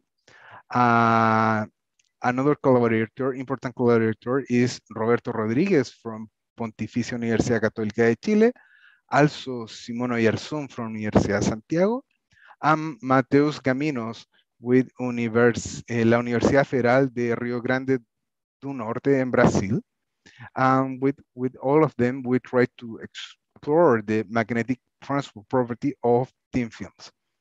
Another research lines that I have is related to micromagnetic simulation.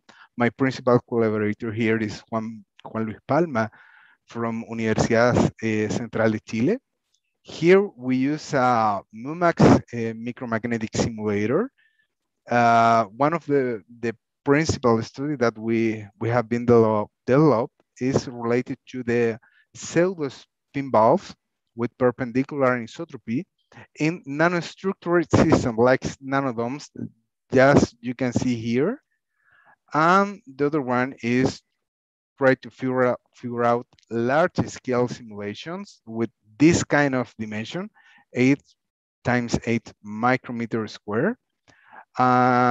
We studied the angular dependence of this kind of system. It's an antidote system.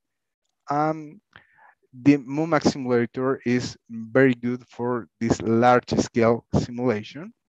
And also, I just start to explore the magnetic nanoparticle world and this application. Specifically, we we have been explored the antimicrobial activity of the cobalt nanoparticle, just like here. And also we have been explored the magnetic interaction with magnetic thin films and magnetic nanoparticles in order to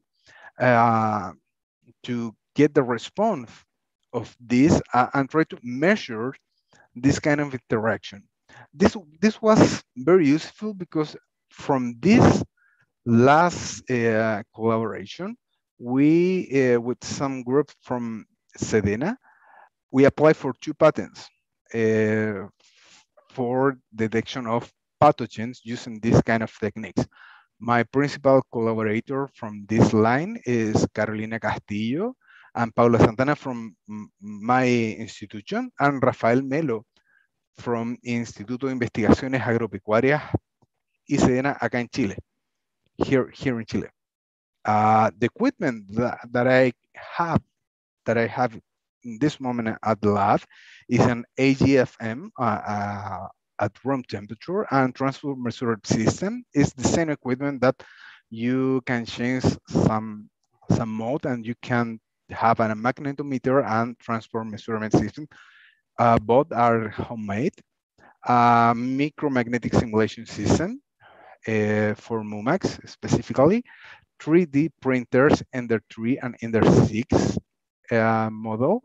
This one is not for magnetic printed, just other person talks before, is we are trying to do some antimicrobial polymers activity. We're trying to perform this kind of printing. Actually, we have a tensile traction machine. This is for my co-worker here in the laboratory, and high minor laboratory equipment, obviously. And at the Institute of Applied Chemical Science, we have a lot of equipment more related to the chemical characterization. We have a UV and ER spectrophotometer, a MUFE furnace, a TGA machine, and some stuff for biological and microbial experiments. Finally, I would like to remark 2 studies. The first one is related to the antimicrobial activity of cold nanoparticles in Pseudomonas. It's a kind of bacteria. In this one, we synthesize cold nanoparticle that have a organic cover that makes these nanoparticles more non-toxic for human, and it has the capability to inhibit the growth of the bacteria in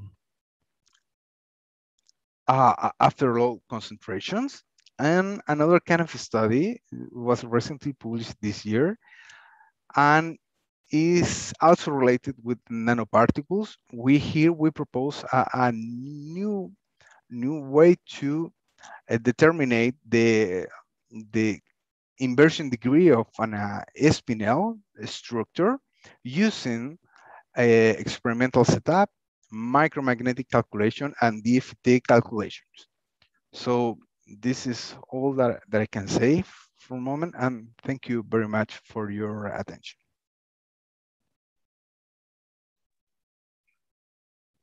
Thank you very much, Sebastian. I would like to ask about this antimicrobial activity of the cobalt nanoparticles. Do you know the mechanism of the antibacterial behavior?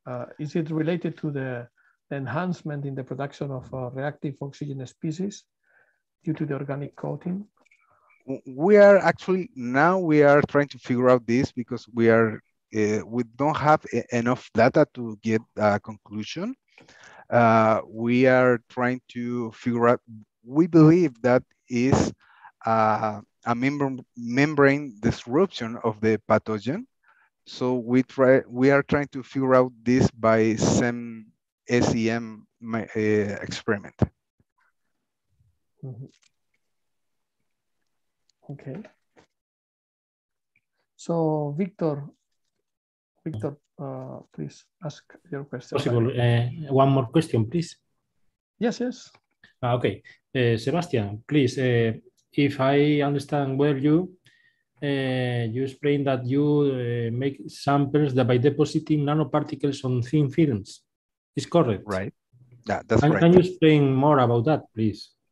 A little more. Okay. So thank you. We want to develop a method to try to detect some magnetic particle and try to quantify this as a function of the mass of nanoparticles. So we put the magnetic film, we make the magnetization curve, and we start to put some nanoparticles over there and try to measure that again. So from that point of view, we realized that we can quantify the quantity of nanoparticles over the magnetic substrate with the magnetic signal. So we use that methodology to generate the patent that we are applied, I think, 1 year ago. It's a very simple experiment. Okay, thank you very much, Sebastian. Okay. Okay. Then the next speaker, she's having problems at home. It seems that the whole building has no internet connection now.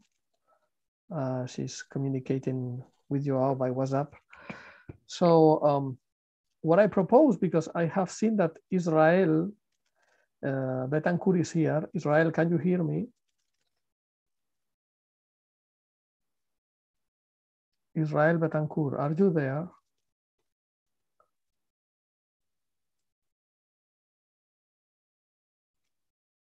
Because Israel was the speaker that... yes, I'm here. Thank you very much, Jose Miguel. Can you hear me? Yes, we can hear you. Okay. So because you were not here when you were supposed to give your yeah, talk. I apologize. I do apologize for my absence. It was a major cause. Okay, so please do it now. Sure. So that we shouldn't change the schedule, and after you we will have Victor and Victorino. Right. As expected.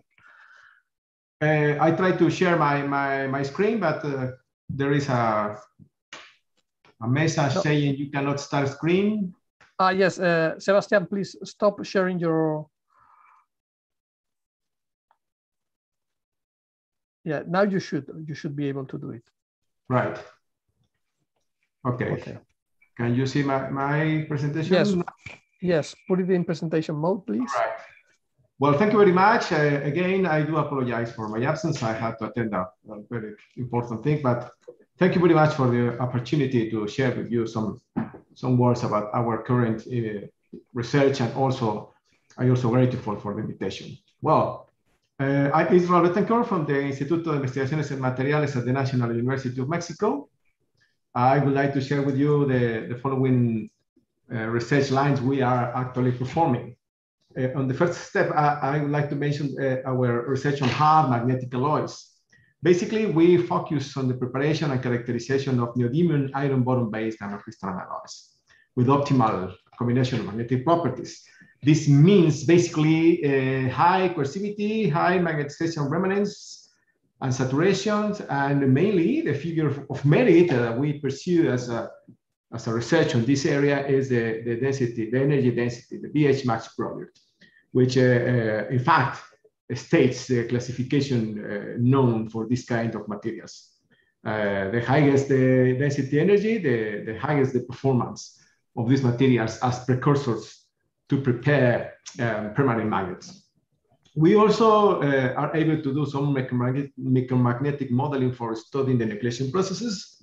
And recently, we have been focused on the development of non-stoichiometric neodymium iron boron alloys with boron-enriched compositions.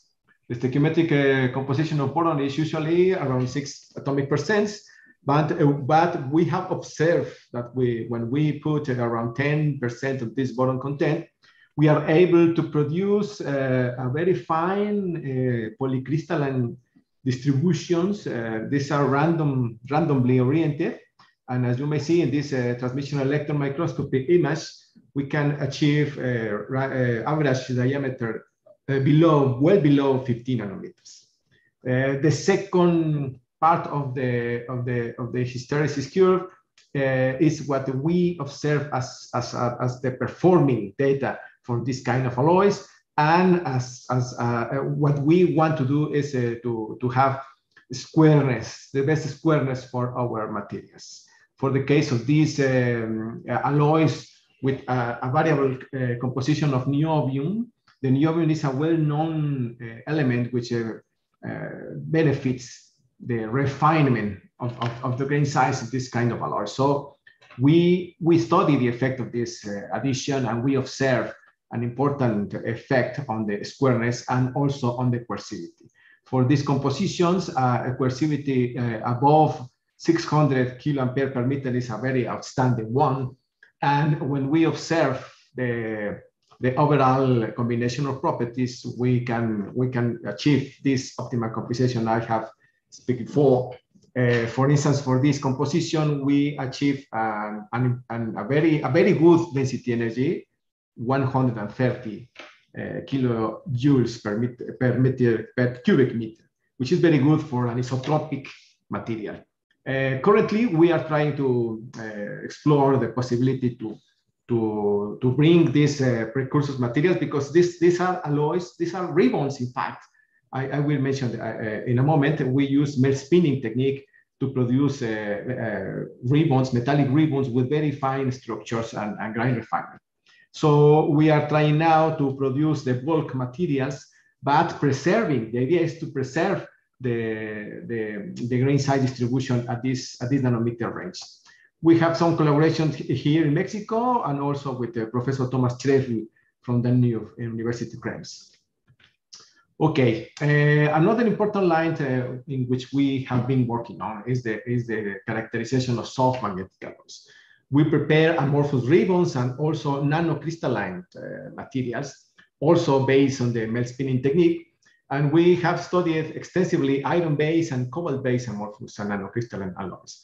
In this case, the combination of properties we are looking for are also, again, as high as possible saturation magnetization, but unlike the precedent alloys, we look in this case for very low coercivities. The essential characterization we are interested on for this kind of soft magnetic alloys is related to impedance spectroscopy, which by means of a simple comparison, we can establish complex permeability plots. This permeability has a real component and an imaginary component. And in the case that I'm showing at my screen at this moment, these curves are related with an amorphous ribbon iron boron silicon base. The thing is that the real component of the permeability in this technique can present this kind of plateau at this frequency range. And if we increase the frequency of the stimulus corresponds to an external field, an alternate magnetic field of this intensity. So the technique affords us to increase progressively the frequency of the stimulus. And as we increase this stimulus, the permeability goes to a transition from this plateau to this small contribution. We usually associate this plateau constant-like behavior to a reversible bulking of the domain wall, while the remaining response in magnetic permeability at frequencies higher than 1 megahertz is associated to spin rotation. This means that below a characteristic frequency known as relaxation frequency, the domain walls of our materials are able to bulk in a reversible way. And this is associated to the initial magnetic permeability. And above this critical or threshold frequency, we observe only spin rotation. So the imaginary component of the permeability affords us to establish the threshold frequency to distinguish between the domain bulging, the reversible domain bulging, and the spin rotation process in our material. If we increase the intensity of the external stimulus, we can observe this behavior of the real permeability, which is a superimposed response of the previous constant behavior. But in this case, we can observe a second response. This second response is associated with the irreversible displacement of the domain wall, which essentially means that we are observing here hysteresis response within our material. This is for the real component of the permeability. And again, as the previous case, the reversible bulging of the domain wall is characterized by this frequency relaxation from frequency, and the second mechanism associated to hysteresis or irreversible displacement is also characterized by a critical frequency characteristic of this mechanism, which establish a kind of threshold between the hysteresis relaxation and the reversible bulging of the main walls. This particular characterization afforded us also the following of the vitrification process. For instance, in this germanium content iron boron silicon amorphous alloys, we are able to observe the transition from a very soft behavior characterized by reversible bulging, reversible displacement of the domain walls. And as we increase the germanium content, we observe that this mechanism is attenuating as the germanium increases. This was associated with a partial devitrification process. So this technique is very useful in the following of this kind of processes. Thank you. We also have a research line on magnetic nanoparticles. We have studied nickel nanoparticles, in which we have been able to establish super paramagnetic behavior. And with this Langevin simple fitting, we were able to establish parameters as the main grain, as the average grain size and the average magnetic moment of the particles. And we also studying nanoparticles of rhodium and palladium particles. We have observed a variable magnetic behavior and superimposing of paramagnetic and ferromagnetic behavior, which we were able to separate using this Brillouin function. We have, as I have mentioned, basically equipment for prepared metals, ribbons, and also bulk materials. And we have also characterization for microstructural characteristics, for instance, X-ray diffraction equipments, electron microscopy, and elemental composition like X-ray fluorescence spectroscopy, CP mass spectroscopy, XPS, and also supercomputing facilities at our university. Of course, we have a web page in which you can have a deeper insight for our investigations, and also my personal page for more details around these specific magnetic topics. Thank you very much. Thank you, Jose Miguel. You're welcome. I'm afraid we don't have time for questions now in order to keep the schedule, but if anyone has some doubts, can send you an email. So thank you very much, Israel. Thank you. Thank you very much. Now we move to Universidad de Oviedo, to Spain, in the north of Spain, Victor de la Prida.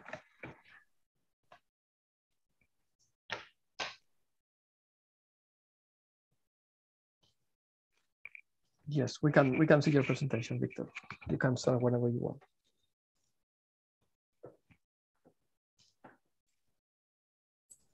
So you can see my presentation, no? Yes. Okay, thank you to everybody. I'm going to present the group of magnetism and magnetic materials from the University of Oviedo, that is located in the Faculty of Science, where the students can course physics and mathematics, and is located our research laboratory. Well, our research lines are mainly devoted to the fabrication and manipulation of nanoporous alumina templates by hard anodization, two-step anodization, etc., in order to further fabricate nanowires, nanotubes, antidotes, and core cell nanostructures. So in this case, we can study these nanostructures well in the form of arrays of nanowires, nanotubes, etc. And also to characterize well by magnetic measurements or by micromagnetic simulations of the single nanostructures by releasing from the Illumina template and by software, commercial software. We also perform the magnetization reversal processes by first order reversal curves, and as we show further, by nanomode measurements in order to characterize the magnetization reversal of single nanowires, for example, or nanotubes, and multi-segmented nanostructures. Another research line we are involved is devoted to the fabrication and characterization of supercapacitors, where starting from the Illumina templates by replica anti-replica processes, we can develop forest nanowires that make the role of electrodes for the capacitors, achieving a high electrical response. And one of the components of our group is also dedicated to the fabrication and characterization of thermoelectric materials in thin films. Concerning the fabrication and characterization techniques that has our group, first, we can produce the Illumina templates and also the nanowires and other nanostructures in the nanoporous membranes laboratory that was founded by myself in 2006, more or less. And we have equipped with many different apparatus with potentiostats, cryostats for the ionization systems and for the electrochemical depositions. We have also the one equipment for making atomic layer depositions, for performing conformal depositions on metallic oxides, on planar or also in the membranes, covering with oxides, magnetic oxides, for example, or other oxides like silicon, zinc, etc. And finally, we have now developing laser writer systems for bidirect writing of photolithography unit for making contacts and fabricating arrays of platforms for depositing the nanowires, nanotubes, or other nanostructures we can study. Concerning to the characterization techniques, we have a nanomode 3 for studying the kind of nanostructures, thin films, or arrays of nanowires, or single elements of these nanostructures. Also, we have a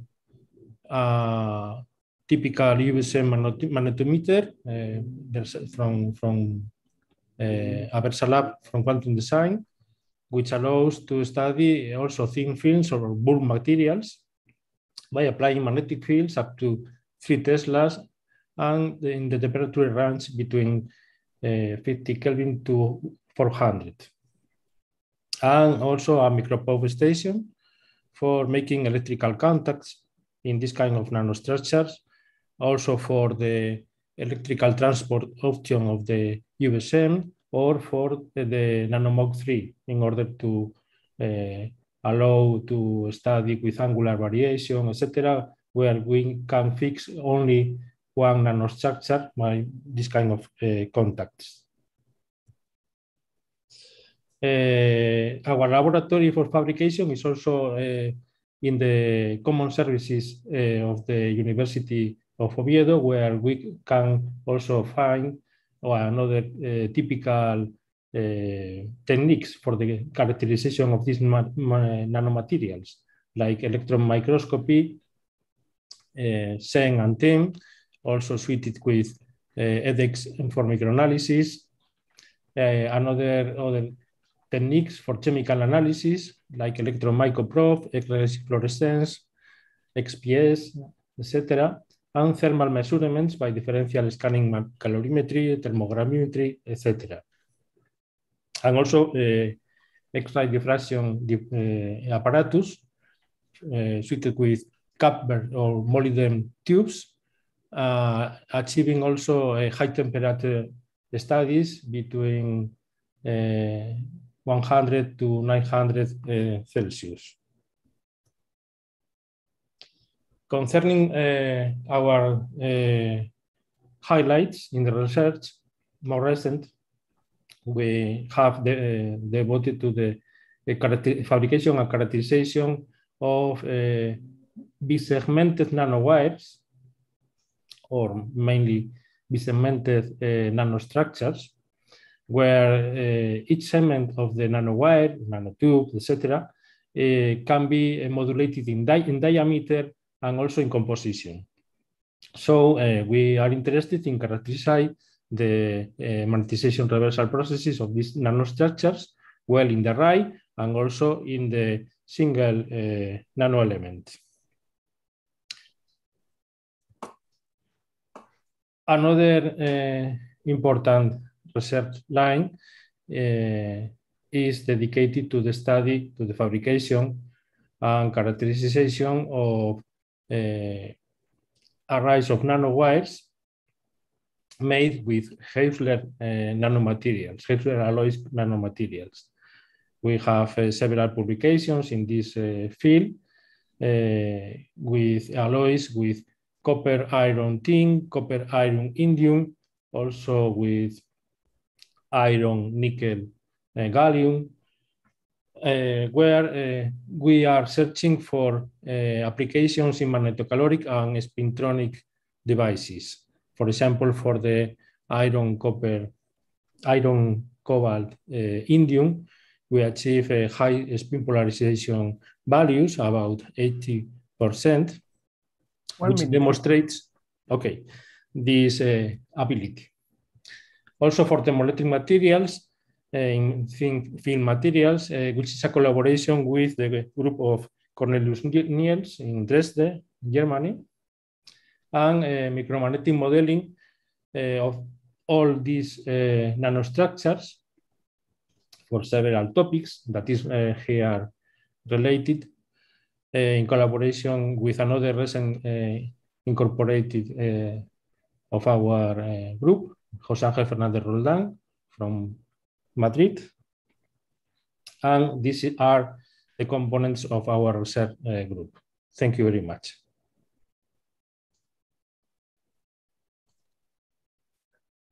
Oh, thank you. Thank you, Victor. Now we have time for a quick question. So please don't be shy.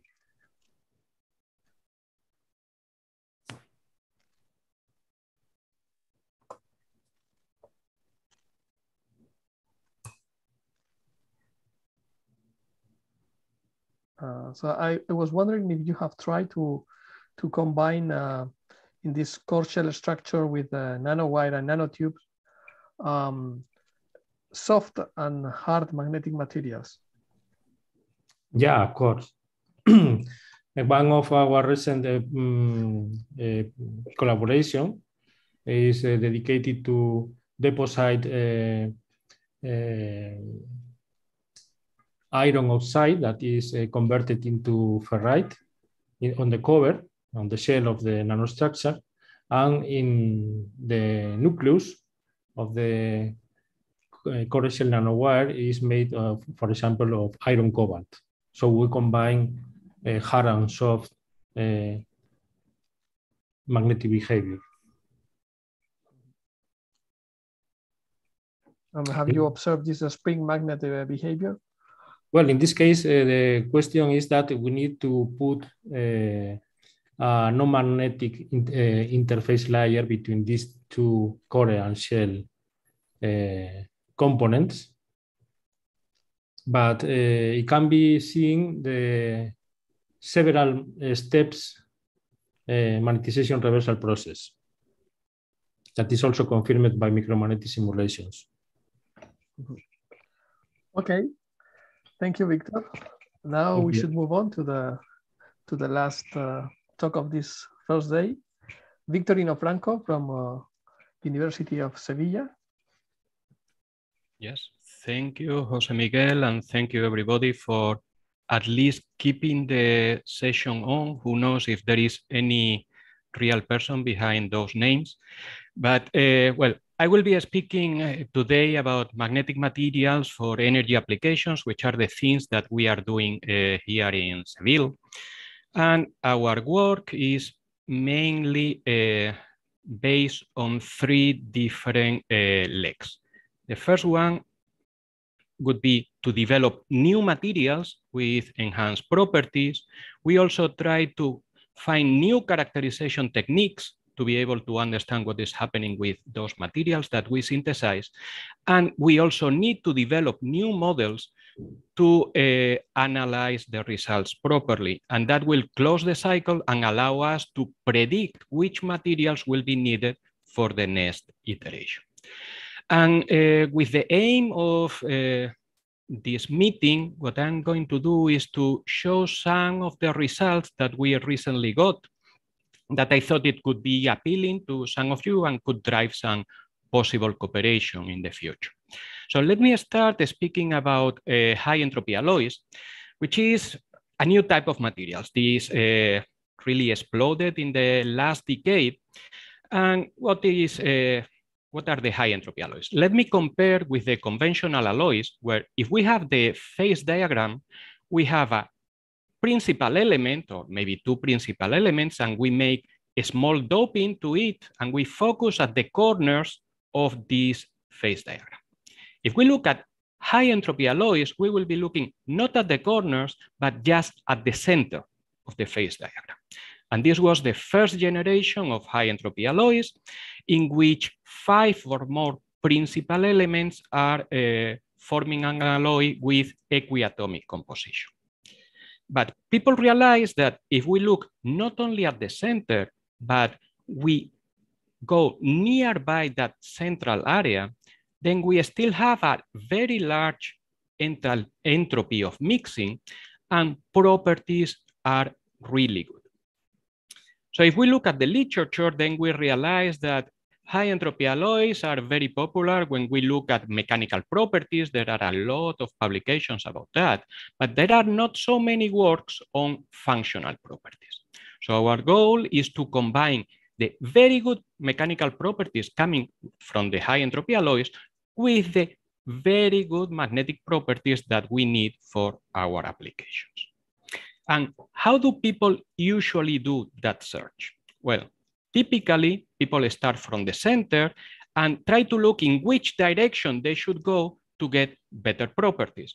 But you can imagine that that is very difficult to be successful.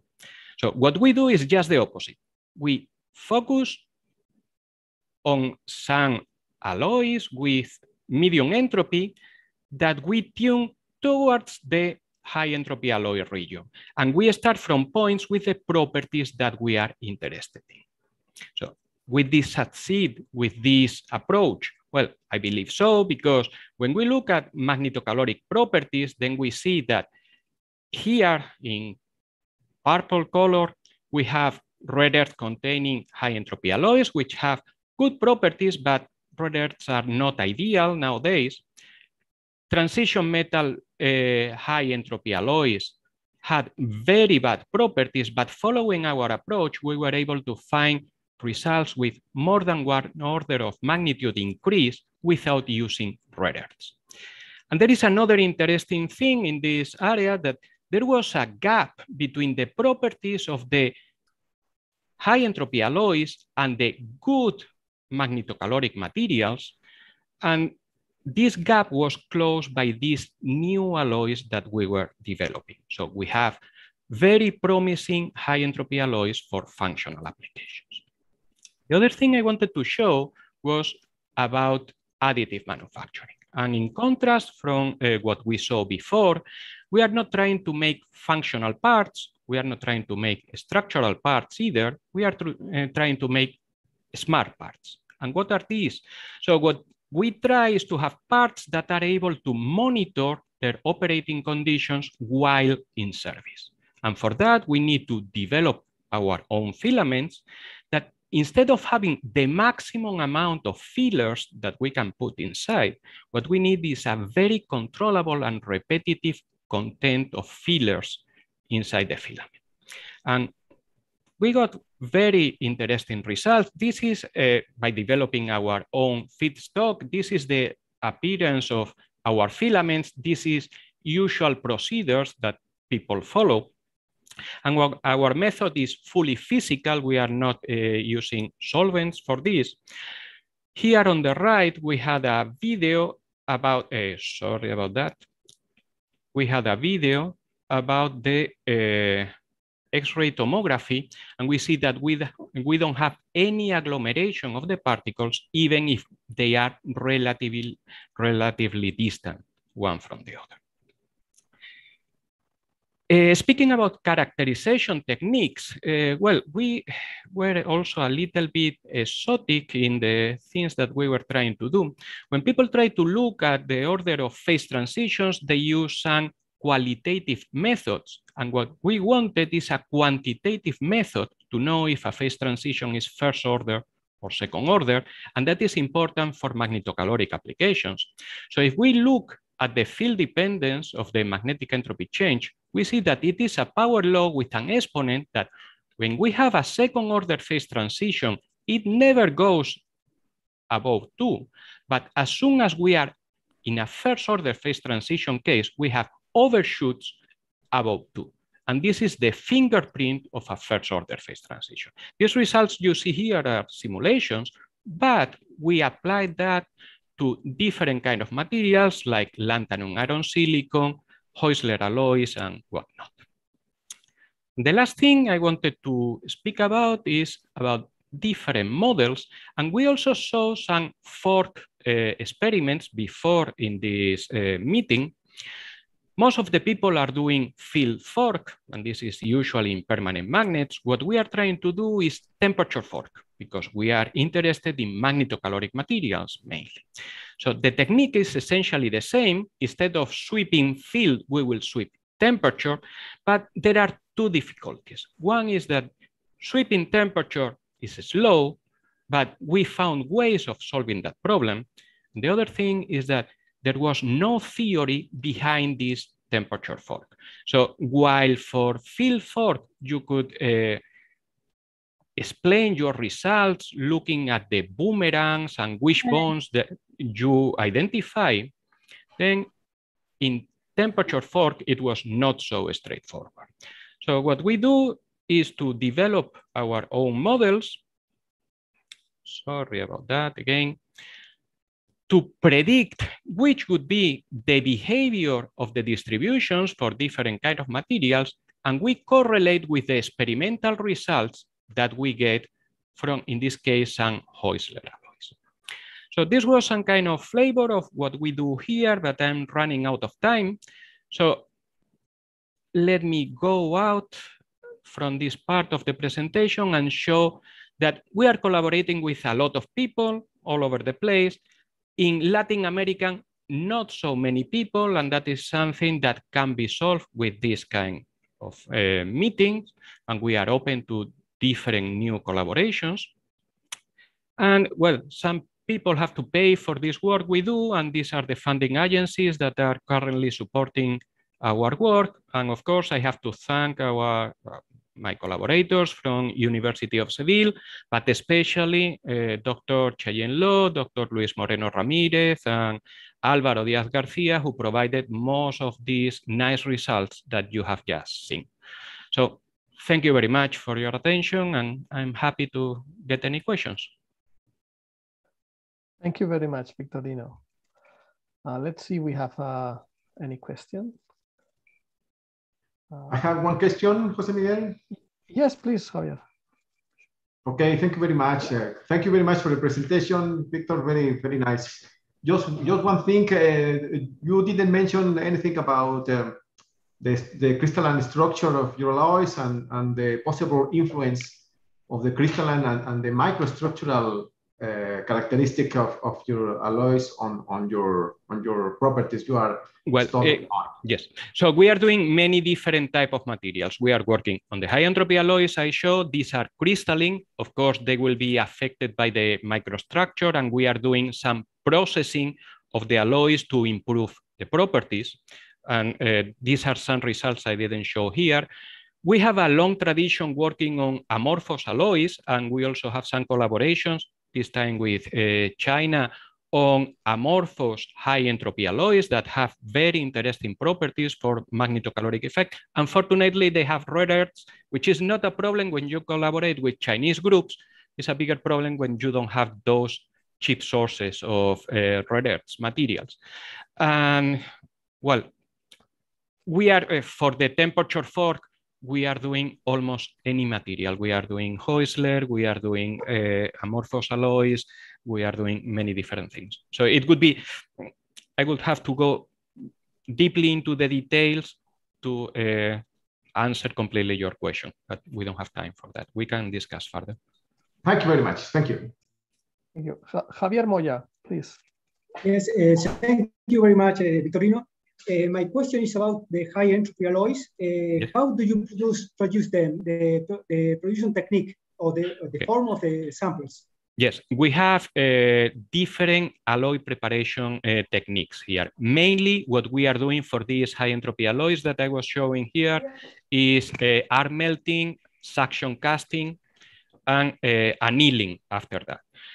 With the Chinese collaborators, we are doing micro wires by some modified melt extraction technique that is also giving very interesting results. But as I said, that is mainly for the rare earth-based materials, but is metallurgy. So we also have melt spinning here in the lab. I didn't show all the facilities because essentially is what you find in metallurgy labs, in magnetism labs. We have 3D printing also. And we are doing composites of the high entropy alloys with different type of polymers for a different application. Thank you very much. Thank you, Javier. Okay, so thank you very much, Victorino. For those of you who are still there and are still listening to me, I would like you to do two things. First is give a virtual clap to all the speakers today, because they made it in time. So thank you very much. And the second thing I would like to ask is please initiate your video, your cameras, so that we can take a photo of all the attendees today.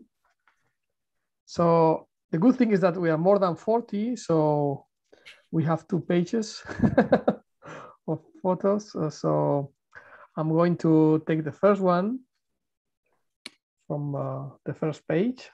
So almost everyone is there, okay, which is great. Thank you. And then I would go to the second page. Okay. In the second page, some people are not there, okay? It's not such a big problem. Anyway, we can prove a big attendance to the IEEE. So, okay, thank you very much. And it's been a pleasure to have you here. And we expect you will enjoy tomorrow's session as well. So thank you and see you tomorrow. Bye-bye. Thank you, Thank you very much. Thank you very much. Bye-bye. Bye-bye. Bye-bye. Thank you. See you tomorrow. Thank you. Thank you. See you tomorrow. Thank you. Thank you. You're welcome. Bye-bye.